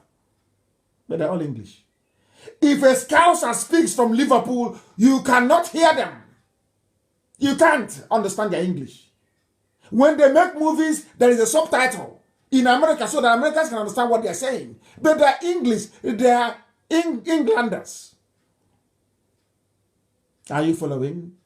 Slight variation in your accent, slight variation in your dialect doesn't mean you're different. So because the dialect of the people in Opobo is slightly different, that is why they're not Igbo. Let me educate, not me. This is an Equatorial man educating you. Please listen very carefully. What surprised me is times, even up to this stage, that the Jaw will say this area are their land. But if they are land... It's not a Jaw. He's telling you. Equatorial man is telling you now. Equatorial man is now telling us, teaching us geography. It's not a Jaw land. Listen carefully, please. Because we know what the Fulanis did after the war to divide us. We know what they did. And as I've said before, I know what Melford Okido told me personally. The MPN governor of Rivers State. I met him in London, in his house, in 1998, 1999, if I'm not mistaken. I know what he told me. That day, as we were going, he gave us transport money, I'll never forget. The former governor of Rivers State, Melford Okido, the former governor, who was actually, as a matter of fact, even an Igbo man, Okido, who doesn't know he's an Igbo man. Let's continue. Let's continue. Why do they speak Igbo within this axis? So he should capitalize and continue to preach that this area, which is Opopo, Nkoro, Andoni, and Boni, are Igbo-speaking territories and should be known as that. So that should there be any sabotage from a jaw axis, this area mentioned gives us direct access to the sea because they are Igbo territory and should not be in doubt because up to date, they still speak Igbo. As I talk with you, the person from Opopo speaks Igbo. The person from Boni speaks Igbo. And that of Andoni is a combination of both Igbo and the Ibibio dialect. So I don't see that this area should be called a Jaw territory at all. I don't care because we're all one people. We're all one. I'm not trying to cast an but we're all one people. Ejo, Igbo, one. One people. One people. People should stop allowing themselves to be used by the Fulani against your own people. Against your own people. Don't be allowing yourselves to be used. Given what has been said this evening, that even Opobo, I have always known that. Andoni, all the Igbo people. Now, I want to know who is Pandef representing. I'm advising Pandef to either dissolve or change their name. Pandef, headed by Edwin Clark, must either dissolve or change. As long as Pandef exists, I will keep on attacking them. They should dissolve and no longer exist. They have no use. And also, Edwin Clark must also apologize publicly to Ijaw people and to Biafrans at large for his betrayal during the war. He was a traitor. He was an arch-traitor during the war. And if people condone traitors, I don't. If you want to come with us into Biafra, our hands must be clean. I don't condone treachery. I don't condone it. He was a traitor during the war, and he must apologize for his treachery. After all, a lot of people died because of the information he gave to go on. And this is the man that Nwodo was praising. You can imagine. Anyway, we love division, don't we? We love division. But they can no longer divide us because we are one people. We are one people. They can no longer divide us. Pandef must dissolve or change its name. Opobo is Igbo land. Boni is Igbo land. So all of you idiots and fulefus writing from Lagos with your Yoruba friends, you go to Eko, you drink, you write rubbish. Igbo land is landlocked. And you claim you're an intellectual. You say you are an intellectual. You claim you went to school. So you went to school, you've not been to Boni before. You've not been to Opobo before to know what they speak. Yet you claim you're an intellectual. From Lagos, with your Yoruba friends, media criminals, writing rubbish. Igbo land is landlocked. Who told you? That is the garbage that Janjaweed would have been pouring into your brain for ages. And now you believe it. And now every idiot believes it and is mouthing the same rubbish every day. No, we are not landlocked. That I can assure you. Special announcement this evening regarding how we are going to fight the Fulani and drive them away from our land and the contributions that we're going to make individually and collectively. I am making it very clear that we must all be on Twitter, on Facebook, and Instagram. And we must be active. I know that some of you cannot post your selfies on Twitter because Twitter is more intellectually based. Very, very important. We all go on Twitter. Everybody must open. I am making it compulsory. Every coordinator everywhere in the world, you must get our people to be on Twitter. You will teach them how it's done. I want every family meeting, every unit, and it's every zone, every unit in the world to have somebody who is a social media person, a social media manager, to make sure that we are all on social media. Do you know why? Because no single media house will do a documentary about us. They will always lie against us. Fulani terror headsmen are in our land.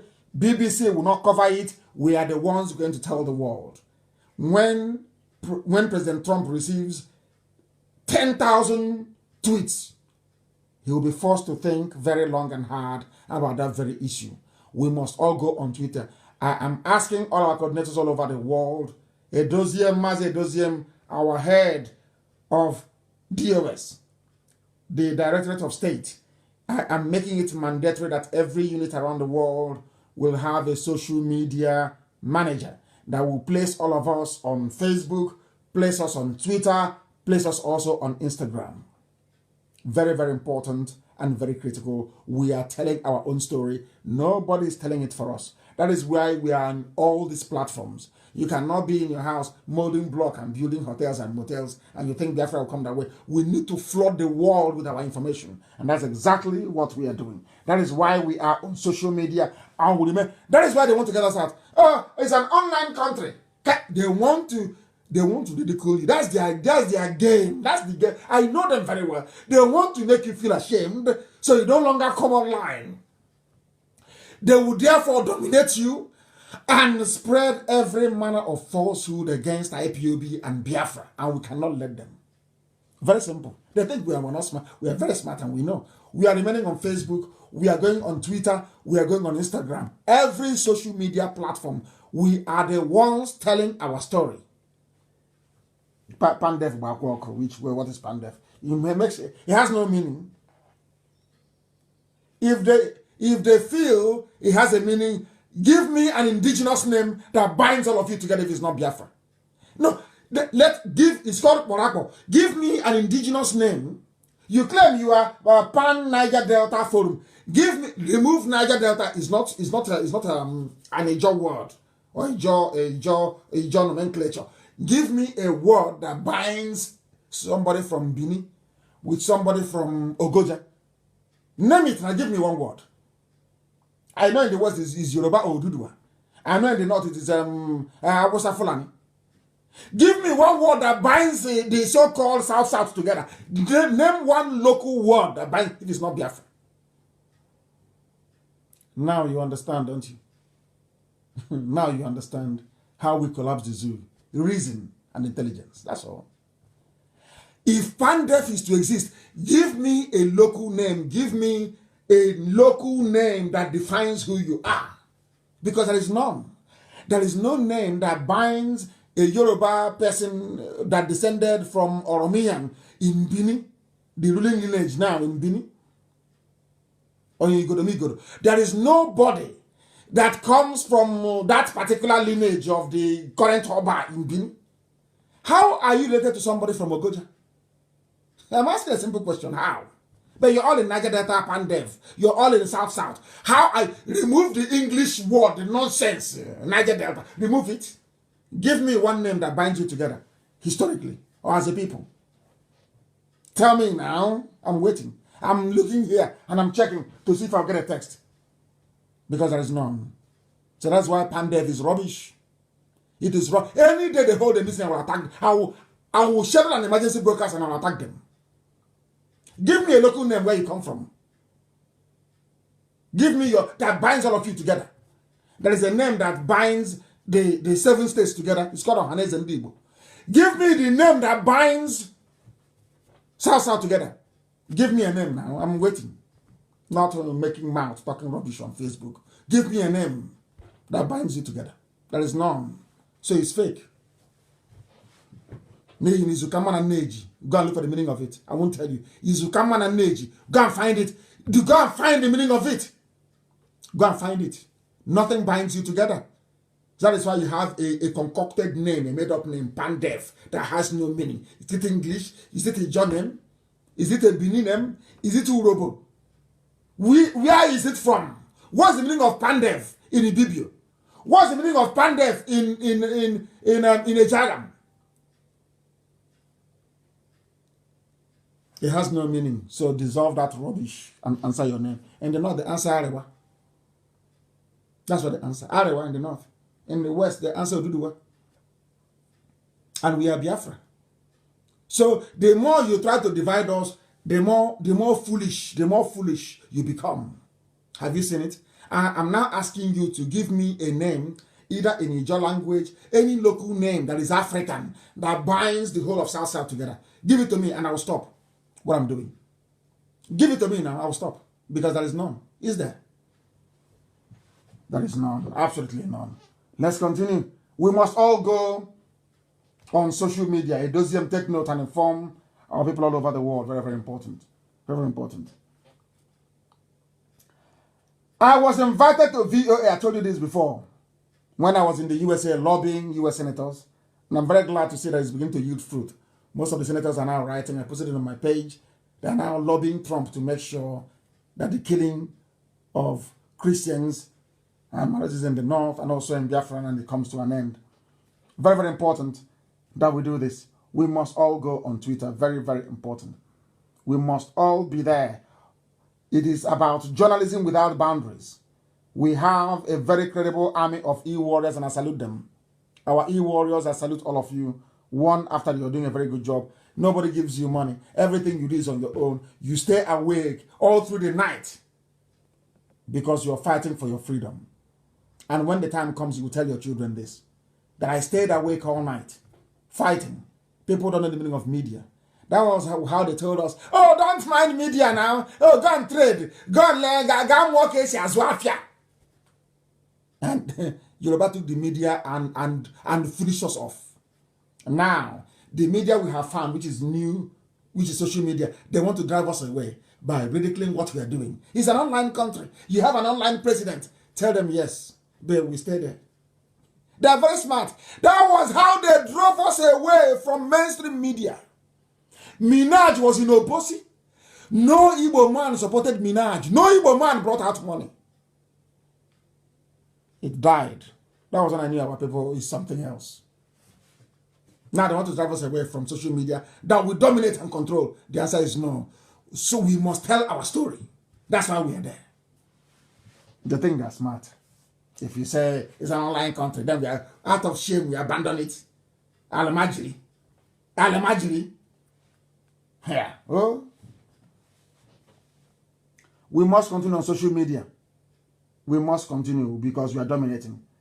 And I must also state very categorically, I love the freedom that Adaka Boro fought for. Because Igbo politicians then were very stupid and hopeless. I don't blame anybody for fighting for Niger Delta then or fighting for whatever thing they were fighting for. I don't blame them. You can even see how the Igbo politicians are treating us, fighting for their freedom. And I can imagine what Adaka Boro must have gone through at the hands of these people to compel him to declare a Niger Delta Republic. And instead of calling him to ask him what is your problem, Ironsi locked him up. That was wrong. I don't support it. I don't. And I support the agitation for Niger Delta. That was then. But with what we know now, that they brought in this Niger Delta to divide us, please, we should not allow them to succeed. That doesn't mean I'm looking down on Niger Delta agitation. Everybody has the right to agitate to be free, and that's what we are doing. But we must do it as one people together as one. After that, it's going to be a confederation. You'll be on your own. Everybody will be on their own. The only thing that will hold us together is to stop the Fulanis from coming. So we'll have a common defense policy and common foreign policy. That's all. I don't want to be misunderstood. I don't want it to seem, because I know the criminals are now lying and saying, oh, he's against our agitation. No, I'm not against the freedom of our people. I'm not. Heaven knows I'm not and can never be. And I respect those that have fought and died under the name of Niger Delta. But I'm saying that they were misled in the name that they answered. Not the fight itself, is the banner, the flag that they raised up that I have issues with. Not the fight itself. I wish people can understand why I have made this clarification. Very, very. We are in a media war, of course. Damian Elag is saying, because it's a media war. It's a media war. Forget BBC. BBC won't do anything. BBC is working for the enemy. And they will always do so. I'm making it very clear, please. Our people are very, very terrible when it comes to public contribution. You will see some people will now go and be issuing account numbers online, claiming they're working for IPOB. We have not sent anybody or asked anybody to put talk to you about funding and about support, not funding, even support for IPOB activities and the work that we're doing. And that is Rabbi, as I mentioned before. That is Mrs. Okafor in Philadelphia in USA. That is Madame Oyibo. Madame Oyibo, that woman that gave us money. In fact, I announced everything. Madame Oyibo in USA today gave IPOB $100,000 today. I'm saying it openly. She gave us $100,000 today. One woman. She was the woman that gave us money before. And the money, people, I asked for people to contribute $1. She ended up giving us $17,000 today. Despite all this, she's one of those that actually fund my office. That doesn't mean I'm rich. I don't have any money, please. For goodness sake. She's one of those that fund my office. Today, she gave us $100,000 cash and paid it into an account in the USA. One woman, not an Igbo man. One Igbo woman. You see why I call Biafra motherland? Do you see the reason why? And that is why, from today onwards, our account in the USA will be managed by only women. Every account everywhere will be run by women. Every state must open a bank account to be run by a woman. And you must grant access to our sister Nenayanya. If you don't grant access to our sister Nenayanya, between now and when next I'll be on air, I'll give you 1 week because of COVID-19. Every account in the world, Nenayanya must be in it. If she's not there, I won't trust that account and I'll close it down. Everybody, take note, especially USA. I'm announcing it live on air. Take note. If Nenayanya cannot see what you're doing in your account, because I'm the one that they will say they gave 4.4 trillion to.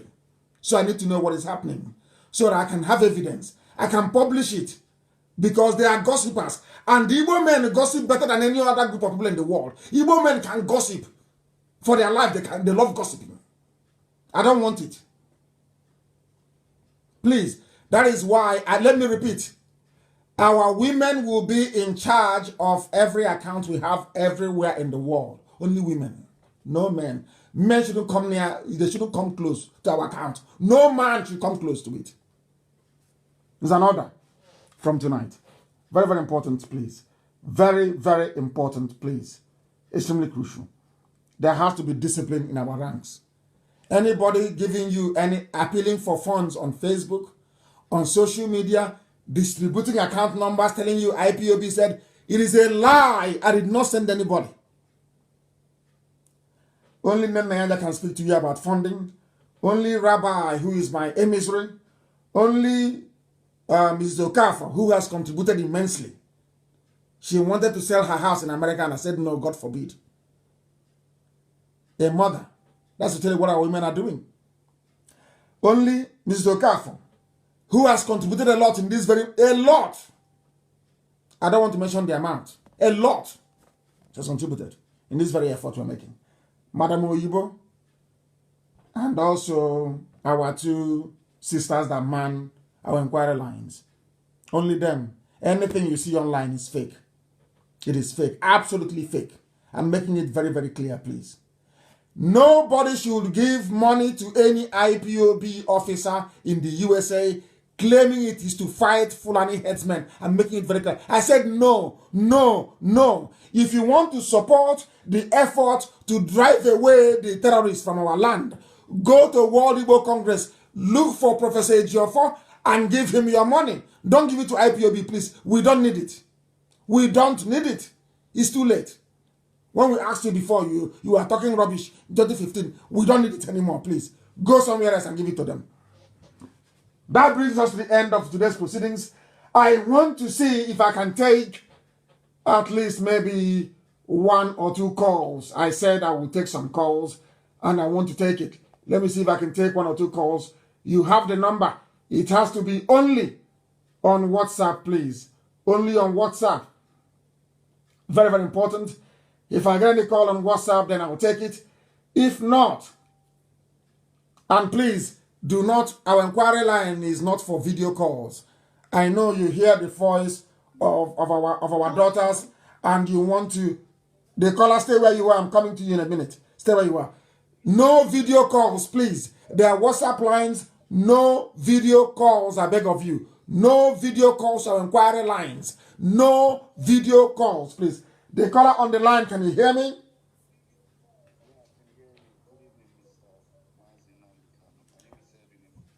I don't know why this is so low. Just please do bear with me for a second. The voice is very, very low. I don't know what is happening. I don't know what is happening. Let me see if I can get you on the other side. Just bear with me for a second. We are live and we are direct. I am attempting to take 1 or 2 calls, please. I'm attempting to take 1 or 2 calls, if you may. The caller on the phone, I am trying to connect this. This is absolutely terrible. Let me see what we can do. I want to see what we can do. Please do bear with me. Do bear with me. I want to see what we can do. I want to see. It's not connecting for some bizarre reason. It is not connecting. It is not connecting. Please do try and call us back. Yes, it's now. Let me see. The caller on the phone, can you hear me? The caller on the phone, can you hear me? It's just ringing. Nothing is happening. Nothing is happening. It's just ringing for some reason. The caller on the phone, can you hear me? Can you hear me? Can you turn your system down, please? That is why I don't take all these calls. People don't turn their systems down. The caller on the phone, can you hear me?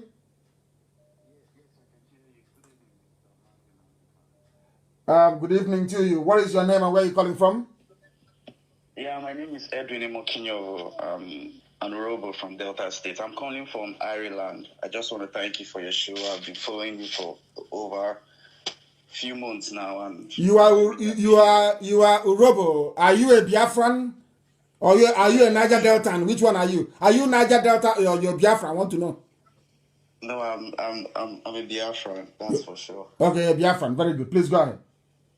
Yeah, I just want to say, I want to thank you for what you're doing. I want to thank you for the immense work you're putting in on IPOB. I'm also a follower of IPOB in Ireland, and I just want to reach out to you and say I've been following you for a few months now, and I truly acknowledge the hard work you're putting into. I just want to pray for you. I pray that God will bring this Biafra restoration to fruition in Jesus' name. Thank you very much, and keep up the good work. Thank you very much. Thank you very, very much. He gave us his name, and he is from Urobo. He's one of us. He is not a Niger Deltan. Only a fool can be a Niger Deltan. He's from Urobo. That is where he comes from, and he is a Biafran. That is the name that unites us. If you're in doubt, give me a local name for Pandef. It doesn't exist. There is no local name for Pandef. The line is jammed. Too many calls, and the line is frozen. Way too many calls.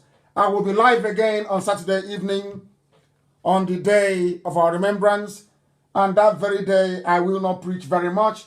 We will just pray for the soul of our dear departed and then I will try and fix the system and take as many calls as possible. Our lines have crashed, I'm telling you the truth. The phone has crashed, way too many calls. The phone has crashed and there is nothing we can do about it. I don't know what is happening. I have no idea. Oh my goodness, the calls are too... Hey, unbelievable. We have now brought our proceedings to a close this very evening. I thank all of you for listening. And as always, without hesitation and proudly proclaimed, Biafra is our religion. Here on Radio Biafra is where we worship, because Elohim Chukwokika Biama is our God. I thank you very much for listening. From me, from here, it is good evening.